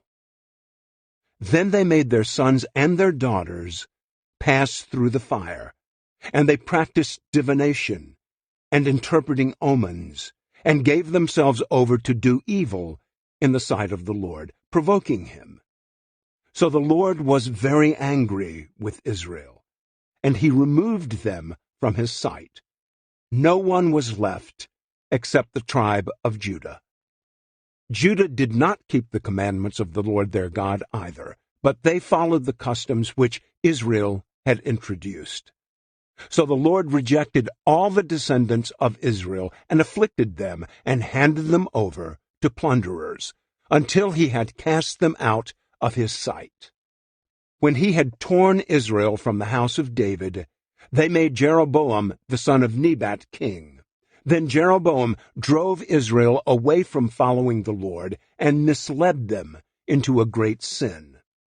And the sons of Israel walked in all the sins of Jeroboam, which he committed. They did not desist from them, until the Lord removed Israel from his sight, just as he had spoken through all his servants the prophets. So Israel went into exile from their own land to Assyria until this day. Then the king of Assyria brought people from Babylon, Cutha, Ava, Hamath, and Sepharvaim, and settled them in the cities of Samaria, in place of the sons of Israel. So they took possession of Samaria, and lived in its cities. And at the beginning of their living there, they did not fear the Lord. Therefore the Lord sent lions among them, that were killing some of them. So they spoke to the king of Assyria, saying, The nations whom you have taken into exile and settled in the cities of Samaria do not know the custom of the God of the land. So he has sent lions among them, and behold, they are killing them, because they do not know the custom of the God of the land. Then the king of Assyria issued commands, saying, Take one of the priests there, whom you led into exile, and have him go and live there, and have him teach them the custom of the God of the land. So one of the priests whom they had led into exile from Samaria came and lived in Bethel, and taught them how they were to fear the Lord.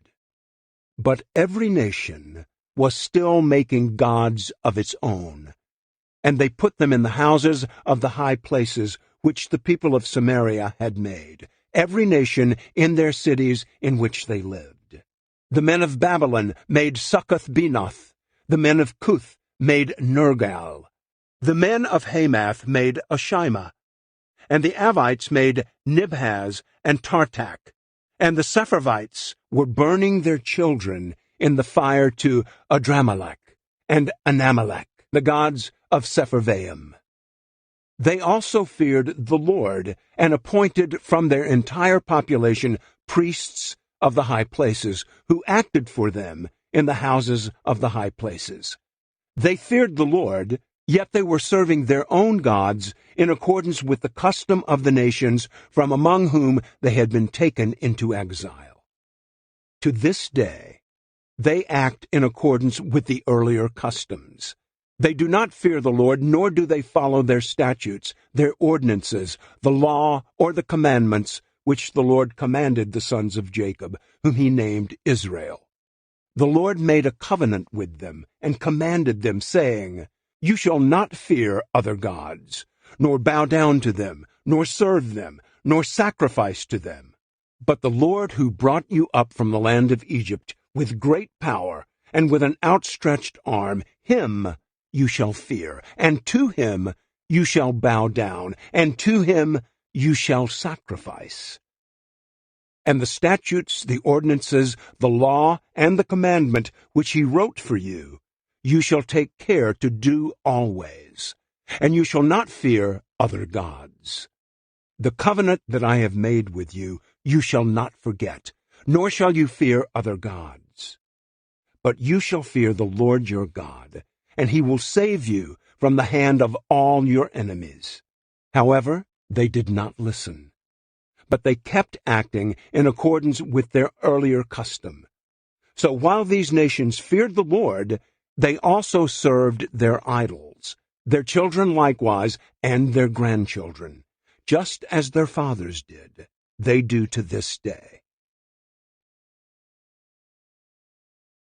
Chapter 18. Now it came about in the 3rd year of Hoshea the son of Elah, king of Israel, that Hezekiah the son of Ahaz, king of Judah, became king. He was 25 years old when he became king, and he reigned for 29 years in Jerusalem. And his mother's name was Abi, the daughter of Zechariah. He did what was right in the sight of the Lord, in accordance with everything that his father David had done. He removed the high places, and smashed the memorial stones to pieces, and cut down the Asherah. He also crushed to pieces the bronze serpent that Moses had made, for until those days the sons of Israel had been burning incense to it, and it was called Nehushtan. He trusted in the Lord, the God of Israel, and after him There was no one like him among all the kings of Judah, nor among those who came before him. For he clung to the Lord. He did not desist from following him, but kept his commandments, which the Lord had commanded Moses. And the Lord was with him. Wherever he went, he was successful. And he revolted against the king of Assyria and did not serve him. He defeated the Philistines as far as Gaza and its territory, from watchtower to fortified city. Now in the 4th year of King Hezekiah, which was the 7th year of Hoshea son of Elah, king of Israel, Shalmaneser king of Assyria marched against Samaria and besieged it. And at the end of 3 years they captured it. In the 6th year of Hezekiah, which was the 9th year of Hoshea king of Israel, Samaria was captured. Then the king of Assyria led Israel into exile to Assyria, and put them in Halah and on the Habor, the river of Gozan, and in the cities of the Medes. This happened because they did not obey the voice of the Lord their God, but violated his covenant, all that Moses the servant of the Lord had commanded. They would neither listen nor do it. Now in the 14th year of King Hezekiah, Sennacherib king of Assyria marched against all the fortified cities of Judah and seized them.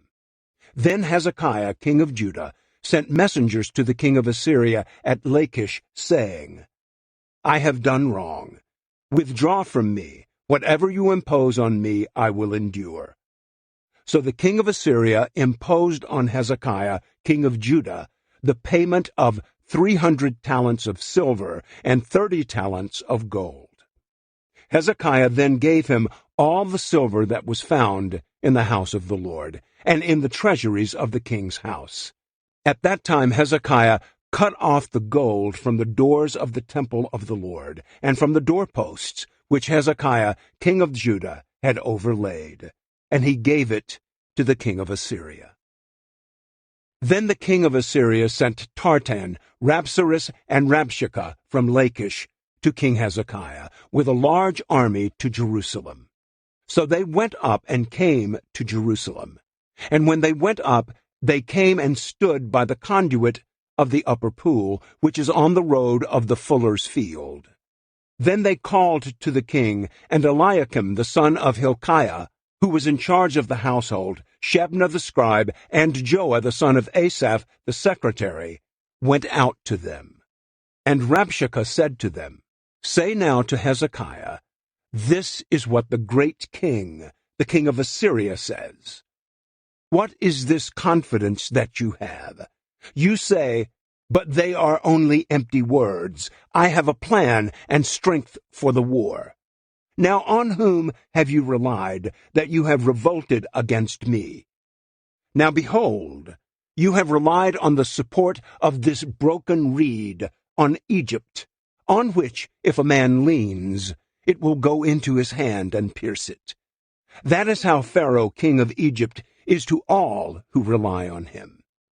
However, if you say to me, We have trusted in the Lord our God, is it not he whose high places and whose altars Hezekiah has removed, and has said to Judah and to Jerusalem, You shall worship before this altar in Jerusalem?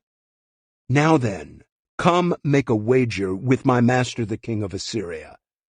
I will give you 2,000 horses, if you are able on your part to put riders on them. How then can you drive back even one official of the least of my master's servants, and rely on Egypt for chariots and horsemen? Have I now come up without the Lord's approval against this place to destroy it? The Lord said to me, Go up against this land and destroy it. Then Eliakim, the son of Hilkiah, Shebna, and Joah said to Rabshakeh, Speak now to your servants in Aramaic, because we understand it, and do not speak to us in Judean, so that the people who are on the wall hear you. But Rabshakeh said to them, Has my master sent me only to your master and to you to speak these words? Has he not also sent me to the men who sit on the wall, doomed, to eat their own dung and drink their own urine with you." Then Rabshakeh stood up and shouted with a loud voice in Judean, saying, "Hear the word of the great king, the king of Assyria. This is what the king says: Do not let Hezekiah deceive you, for he will not be able to save you from my hand. And do not let Hezekiah lead you to trust in the Lord by saying, 'The Lord will certainly save us, and this city will not be handed over to the king of Assyria.' Do not listen to Hezekiah, for this is what the king of Assyria says: Make your peace with me, and come out to me, and eat, each one from his vine, and each from his fig tree, and drink, each one, the waters of his own cistern, until I come and take you to a land like your own land, a land of grain and new wine, a land of bread and vineyards, a land of olive trees producing oil, and of honey, so that you will live and not die. But do not listen to Hezekiah, because he misleads you by saying, 'The Lord will save us.' Has any of the gods of the nations actually saved his land from the hand of the king of Assyria? Where are the gods of Hamath and Arpad? Where are the gods of Sepharvaim, Hena, and Ivah? Have they saved Samaria from my hand? Who among all the gods of the lands are there who have saved their land from my hand, that the Lord would save Jerusalem from my hand?" But the people were silent, and did not answer him with even a word, because it was the king's command, "Do not answer him." Then Eliakim the son of Hilkiah, who was in charge of the household, and Shebna the scribe, and Joah the son of Asaph the secretary, came to Hezekiah with their clothes torn, and they reported to him the words of Rabshakeh. Chapter 19. Now when King Hezekiah heard the report, he tore his clothes, covered himself with sackcloth, and entered the house of the Lord. Then he sent Eliakim, who was in charge of the household, with Shebna the scribe and the elders of the priests, covered with sackcloth, to Isaiah the prophet, the son of Amoz. And they said to him, "This is what Hezekiah says: This day is a day of distress, rebuke, and humiliation, for children have come to the point of birth, and there is no strength to deliver them. Perhaps the Lord your God will hear all the words of Rabshakeh, whom his master, the king of Assyria, has sent to taunt the living God, and will avenge the words which the Lord your God has heard. Therefore, offer a prayer for the remnant that is left." So the servants of King Hezekiah came to Isaiah, and Isaiah said to them, "This is what you shall say to your master. The Lord says this: Do not be fearful because of the words that you have heard, with which the servants of the king of Assyria have blasphemed me. Behold, I am going to put a spirit in him, so that he will hear news and return to his own land, and I will make him fall by the sword in his own land." Then Rabshakeh returned, and found the king of Assyria fighting against Libnah, for he had heard that the king had left Lachish. When he heard them say about Tirhakah, king of Cush, "Behold, he has come out to fight you," he sent messengers again to Hezekiah, saying, "This is what you shall say to Hezekiah, king of Judah. Do not let your God in whom you trust deceive you by saying Jerusalem will not be handed over to the king of Assyria. Behold, you yourself have heard what the kings of Assyria have done to all the lands, destroying them completely. So will you be saved? Did the gods of the nations which my fathers destroyed save them? Gozan, Haran, Rezeph, and the sons of Eden who were in Telassar? Where is the king of Hamath, the king of Arpad, the king of the city of Sepharvaim, and of Hena, and Ivah?" Then Hezekiah took the letter from the hand of the messengers and read it, and he went up to the house of the Lord and spread it out before the Lord. Hezekiah prayed before the Lord and said, Lord, God of Israel, enthroned above the cherubim, you are the God, you alone, of all the kingdoms of the earth. You have made heaven and earth. Incline your ear, Lord, and hear. Open your eyes, Lord, and see, and listen to the words of Sennacherib, which he has sent to taunt the living God. It is true, Lord, the kings of Assyria have laid waste the nations and their lands, and have hurled their gods into the fire. For they were not gods, but only the work of human hands, wood and stone. So they have destroyed them. But now, Lord our God, please save us from his hand, so that all the kingdoms of the earth may know that you alone, Lord, are God. Then Isaiah, the son of Amos, sent word to Hezekiah, saying, This is what the Lord, the God of Israel, says. Because you have prayed to me about Sennacherib, king of Assyria, I have heard you. This is the word that the Lord has spoken against him. She, the virgin daughter of Zion, has shown contempt for you and mocked you. She, the daughter of Jerusalem, has shaken her head behind you. Whom have you taunted and blasphemed? And against whom have you raised your voice and haughtily raised your eyes? Against the Holy One of Israel. Through your messengers you have taunted the Lord, and you have said, With my many chariots I went up to the heights of the mountains, to the remotest parts of Lebanon, and I cut down its tall cedars and its choicest junipers, and I entered its farthest resting place, its thickest forest. I dug wells and drank foreign waters, and with the soles of my feet I dried up all the streams of Egypt. Have you not heard? Long ago I did it. From ancient times I planned it. Now I have brought it about, that you would turn fortified cities into ruined heaps. Therefore their inhabitants were powerless. They were shattered and put to shame. They were like the vegetation of the field and the green grass, like grass on the housetops that is scorched before it has grown. But I know you're sitting down, you're going out, you're coming in, and you're raging against me. Because of your raging against me, and because your complacency has come up to my ears, I will put my hook in your nose, and my bridle in your lips, and I will turn you back by the way by which you came.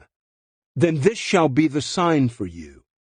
You will eat this year what grows of itself, in the second year what grows by itself, and in the third year sow, harvest, plant vineyards, and eat their fruit. The survivors that are left of the house of Judah will again take root downward, and bear fruit upward. For out of Jerusalem will go a remnant, and survivors out of Mount Zion. The zeal of the Lord will perform this. Therefore, this is what the Lord says about the king of Assyria.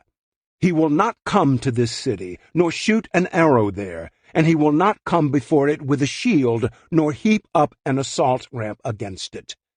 By the way that he came, by the same he will return, and he shall not come to this city, declares the Lord. For I will protect this city to save it for my own sake, and for my servant David's sake. Then it happened that night that the angel of the Lord went out and struck 185,000 in the camp of the Assyrians. And when the rest got up early in the morning, behold, all of the 185,000 were dead. So Sennacherib the king of Assyria departed, and returned home, and lived at Nineveh.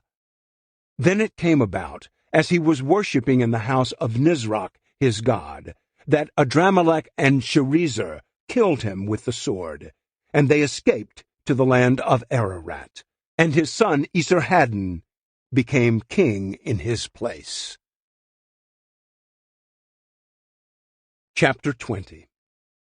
In those days Hezekiah became mortally ill, and Isaiah the prophet, the son of Amos, came to him and said to him, This is what the Lord says.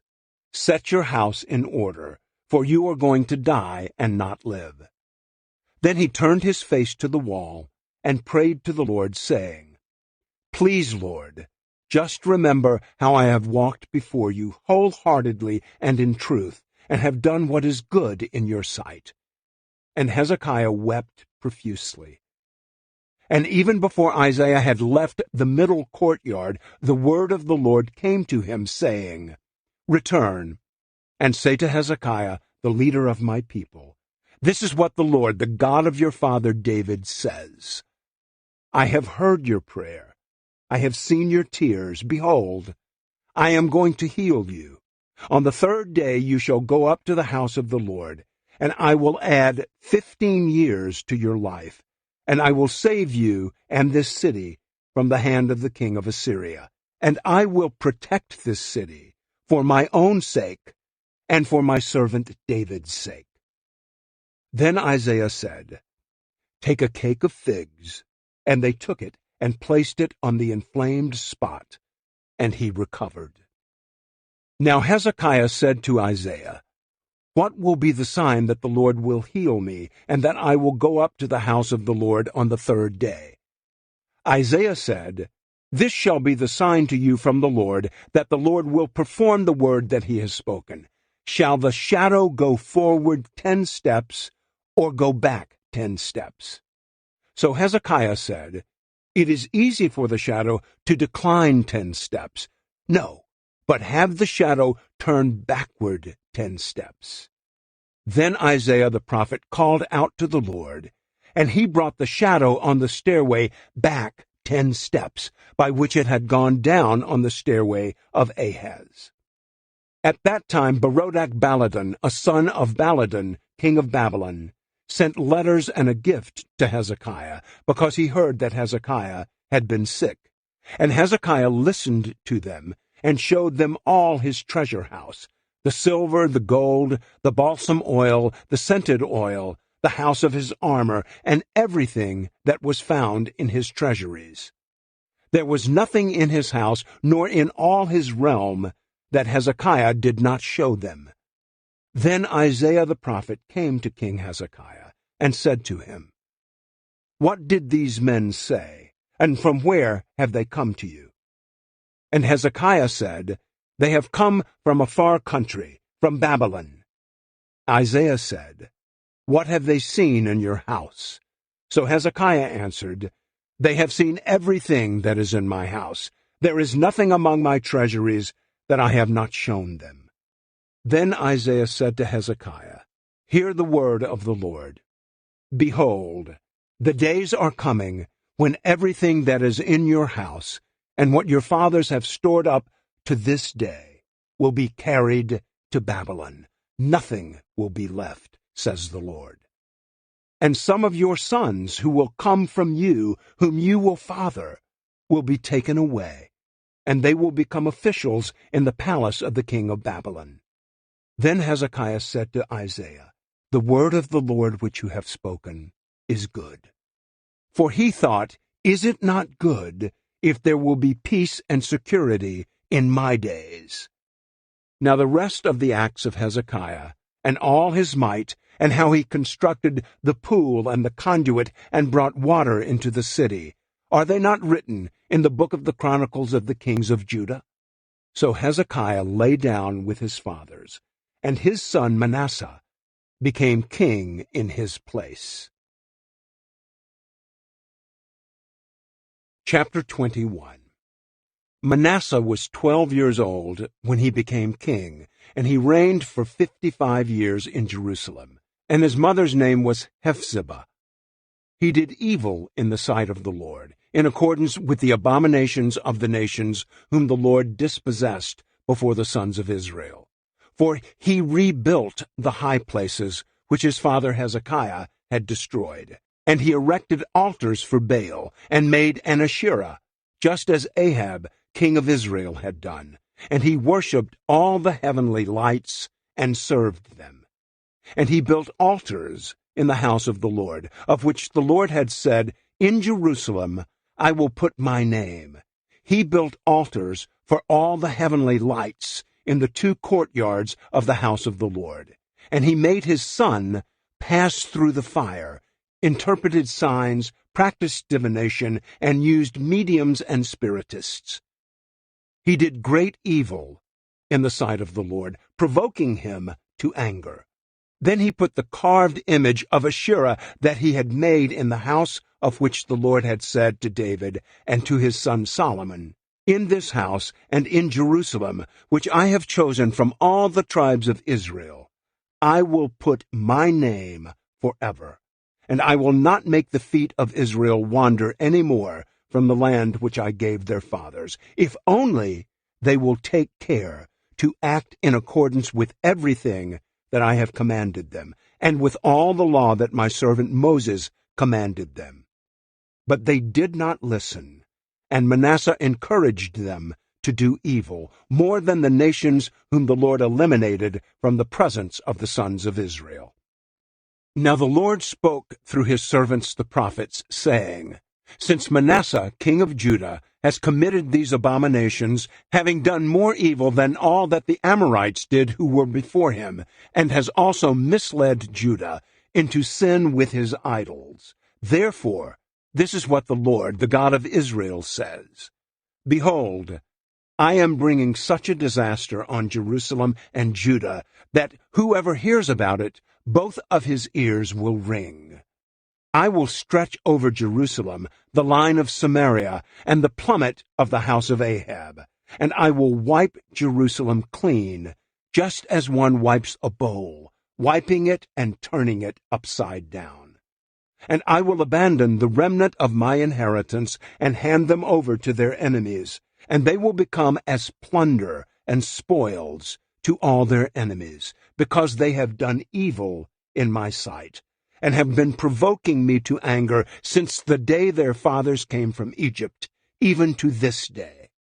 Furthermore, Manasseh shed very much innocent blood until he had filled Jerusalem from one end to another, besides his sin into which he misled Judah, in doing evil in the sight of the Lord. Now the rest of the acts of Manasseh, and all that he did, and his sin which he committed, are they not written in the book of the Chronicles of the kings of Judah? And Manasseh lay down with his fathers, and was buried in the garden of his own house, in the garden of Uzzah, and his son Amon became king in his place. Amon was 22 years old when he became king, and he reigned for 2 years in Jerusalem. And his mother's name was Meshullemith, the daughter of Heres of Jotbah. He did evil in the sight of the Lord, just as his father Manasseh had done. For he walked entirely in the way that his father had walked, and served the idols that his father had served, and worshipped them. So he abandoned the Lord, the God of his fathers, and did not walk in the way of the Lord. And the servants of Ammon conspired against him, and killed the king in his own house. Then the people of the land killed all those who had conspired against King Ammon, and the people of the land made his son Josiah king in his place. Now the rest of the acts of Ammon which he did, are they not written in the book of the Chronicles of the kings of Judah? He was buried in his grave in the garden of Uzzah, and his son Josiah became king in his place. Chapter 22.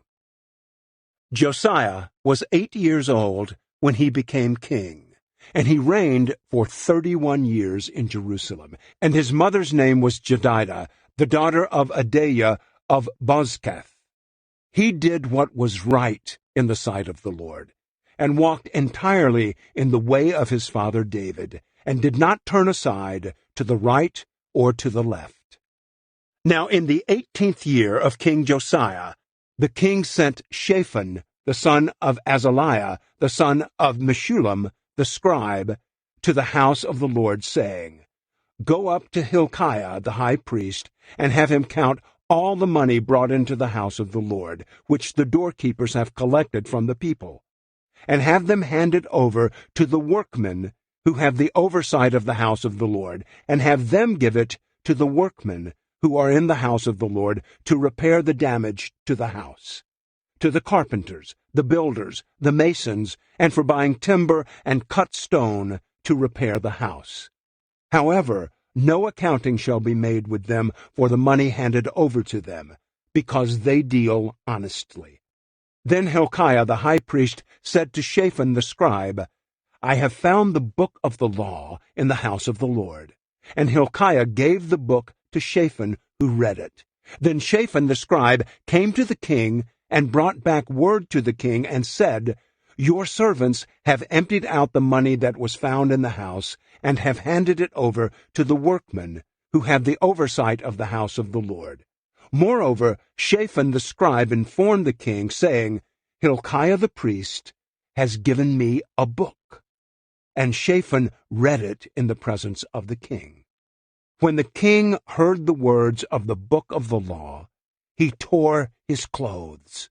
Then the king commanded Hilkiah the priest, Ahikam the son of Shaphan, Achbor the son of Micaiah, Shaphan the scribe, and Asahiah the king's servant, saying, Go, inquire of the Lord for me and for the people and all Judah concerning the words of this book that has been found. For the wrath of the Lord that burns against us is great, because our fathers did not listen to the words of this book to act in accordance with everything that is written regarding us.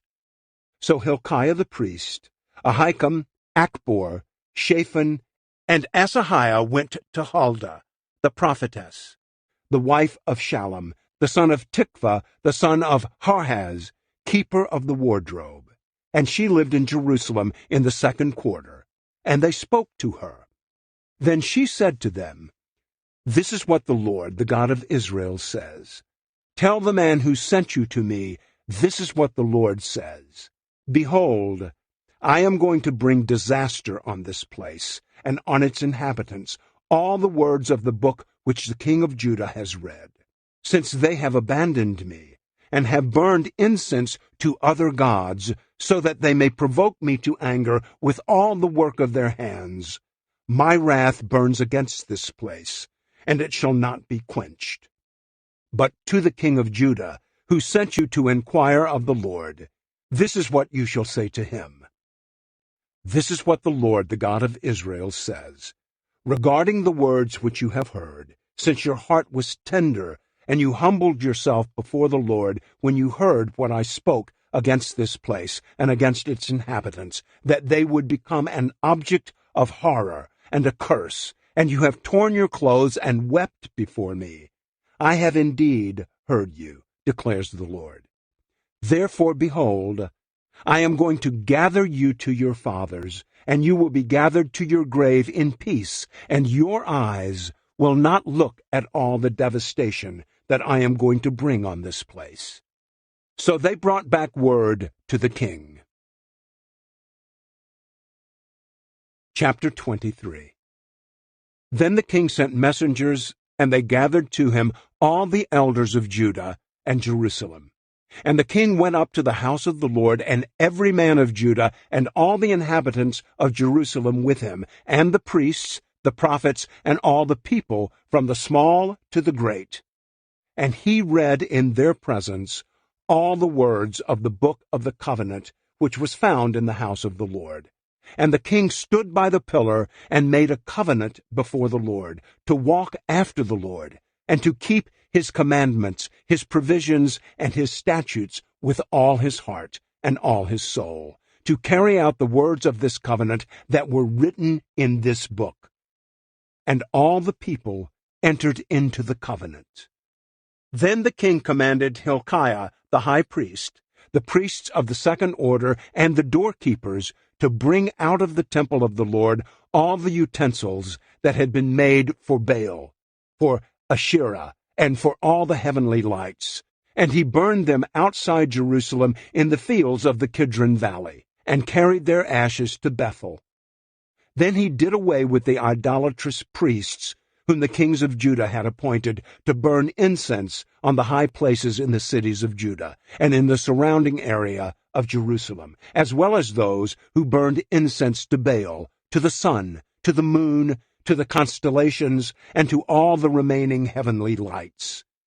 He also brought out the Asherah from the house of the Lord outside Jerusalem to the brook Kidron, and burned it at the brook Kidron, and ground it to dust, and threw its dust on the graves of the common people.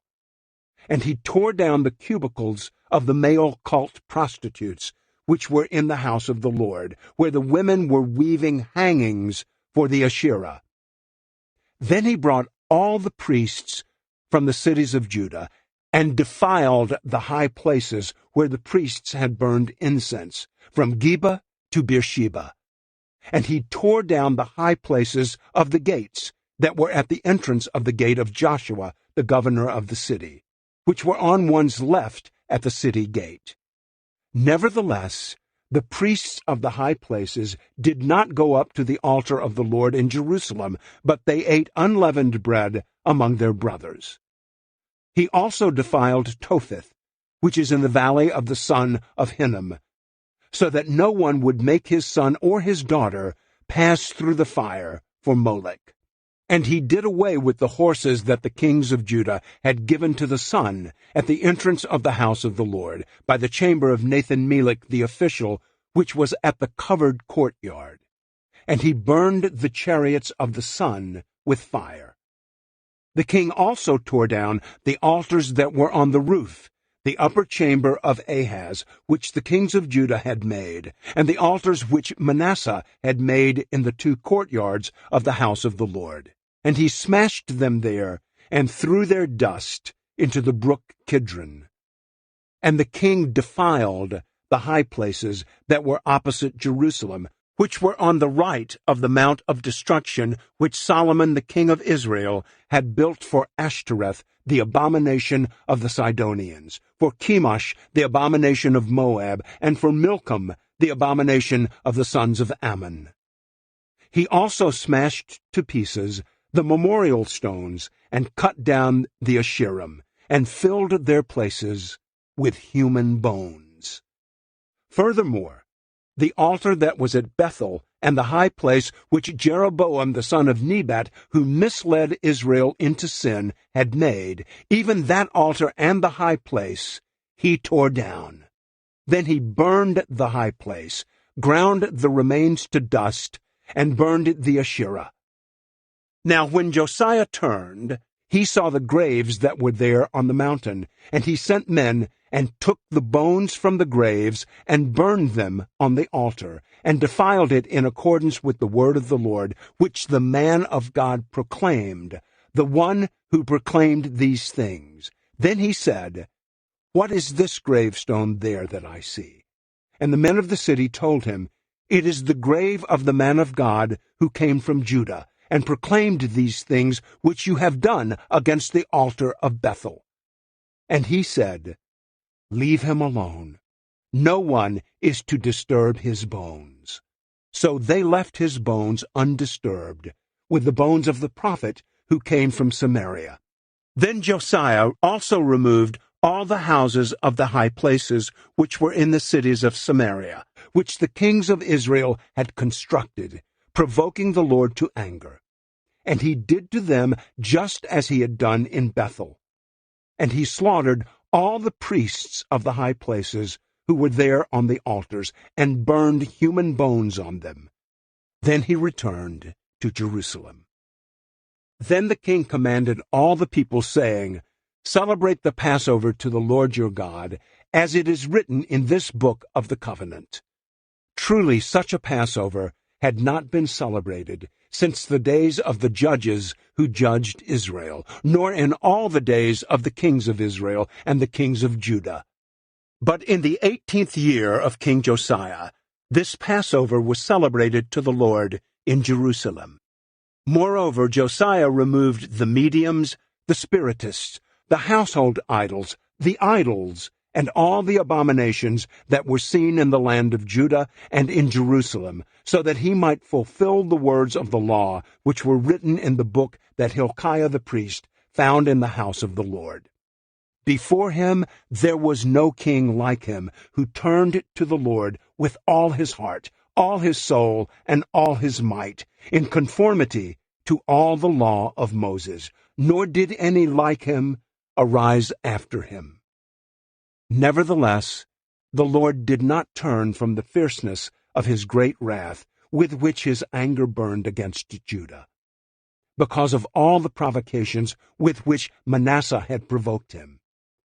And the Lord said, I will also remove Judah from my sight, just as I have removed Israel, and I will reject this city which I have chosen, Jerusalem, and the temple of which I said, My name shall be there.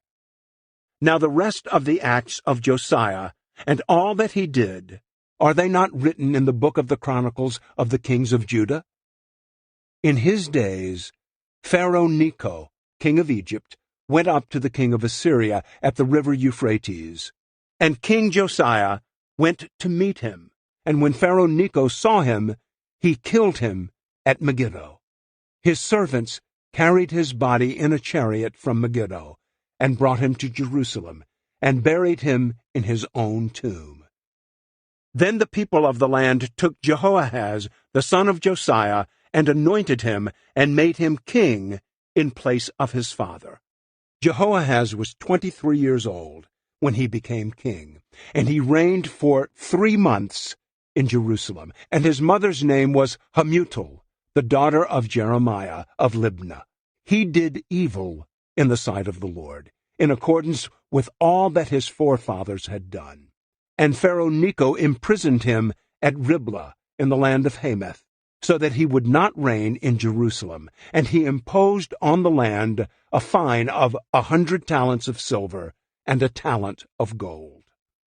Then Pharaoh Necho made Eliakim the son of Josiah king in the place of his father Josiah, and he changed his name to Jehoiakim.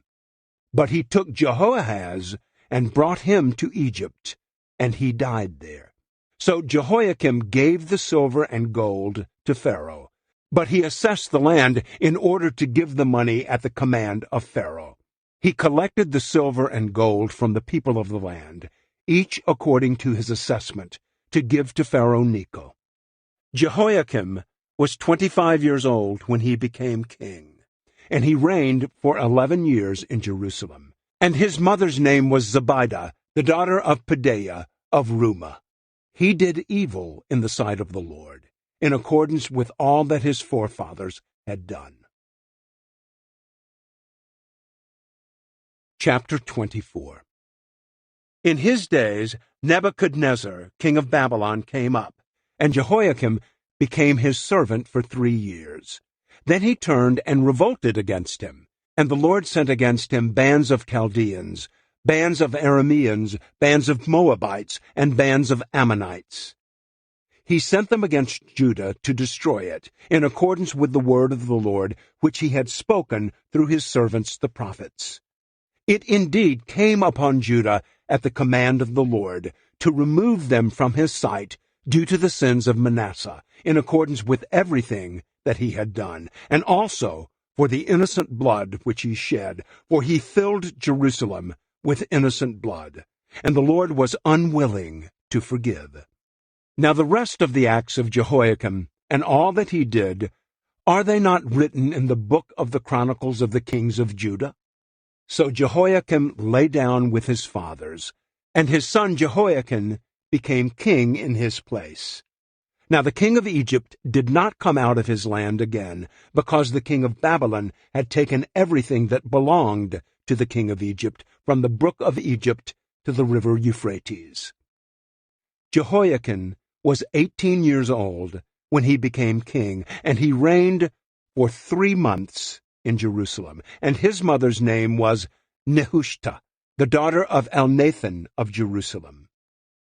He did evil in the sight of the Lord, in accordance with all that his father had done.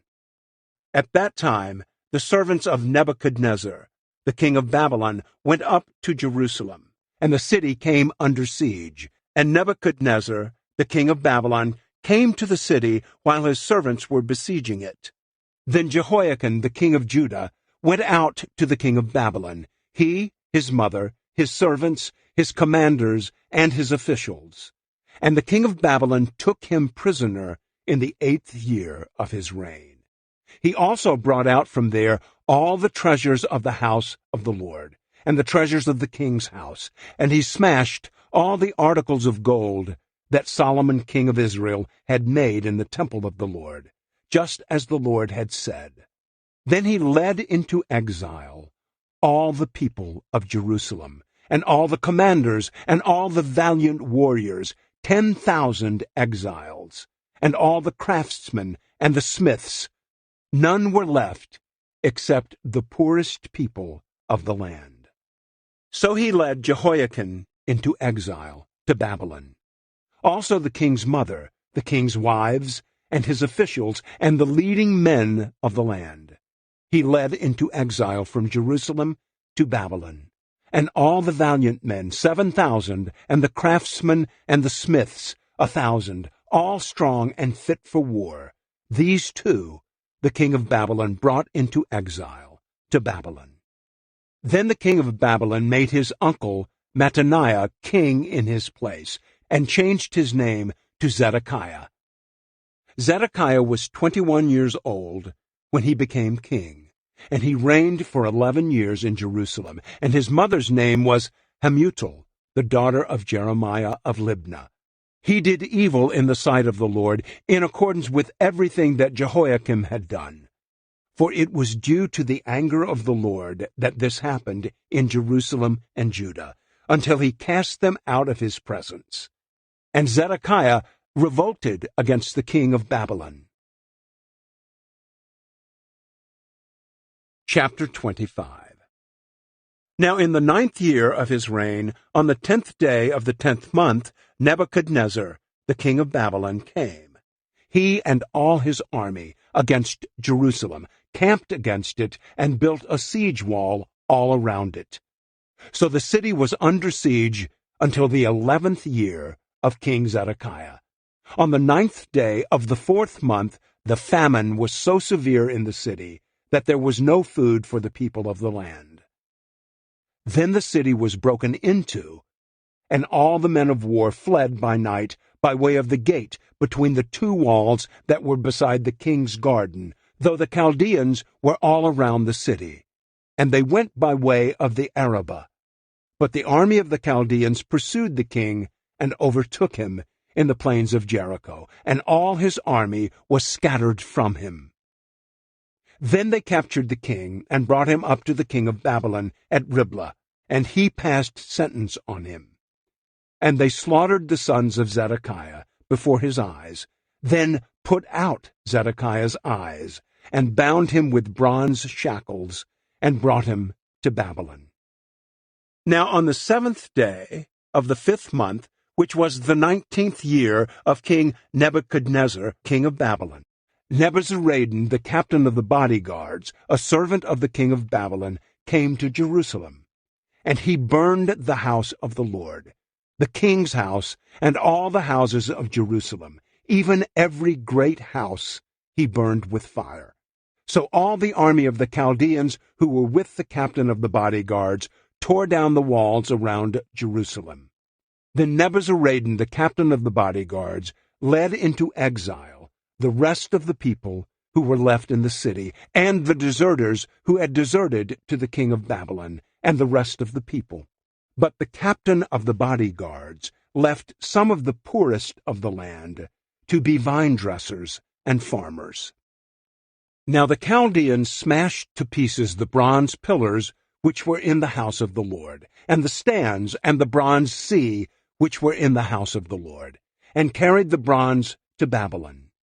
And they took away the pots, the shovels, the shears, the spoons, and all the bronze utensils which were used in temple service. The captain of the bodyguards also took away the fire pans and the basins, what was fine gold and what was fine silver. The 2 pillars, the one sea, and the stands which Solomon had made for the house of the Lord. The bronze of all these articles was too heavy to weigh.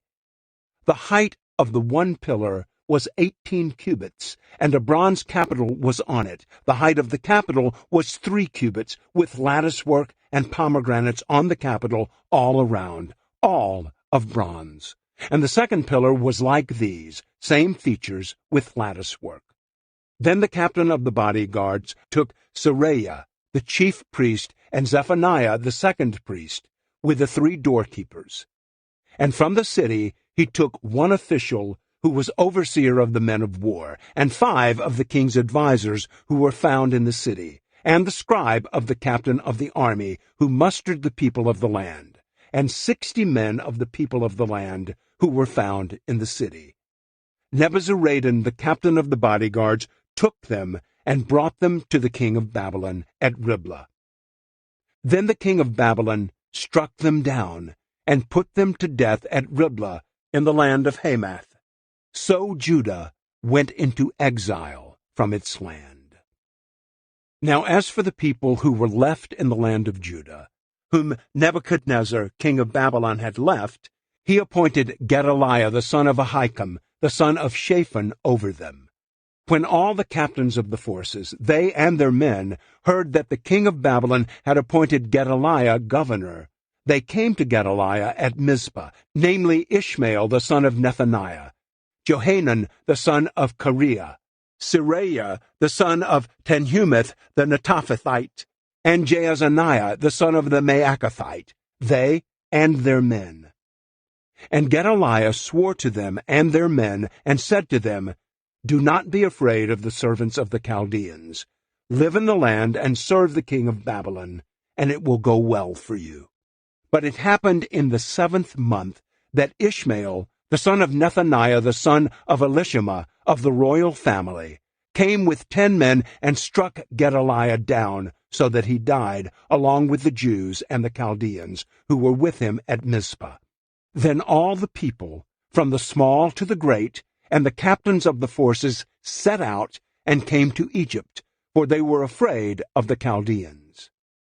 Now it came about in the 37th year of the exile of Jehoiakim king of Judah, in the 12th month, on the 27th day of the month, that Evil-Merodach king of Babylon, in the year that he became king, released Jehoiakim king of Judah from prison.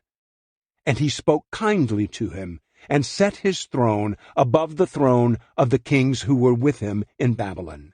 So Jehoiakim changed his prison clothes, and had his meals in the king's presence regularly, all the days of his life. And as his allowance, a regular allowance was given to him by the king, a portion for each day, all the days of his life.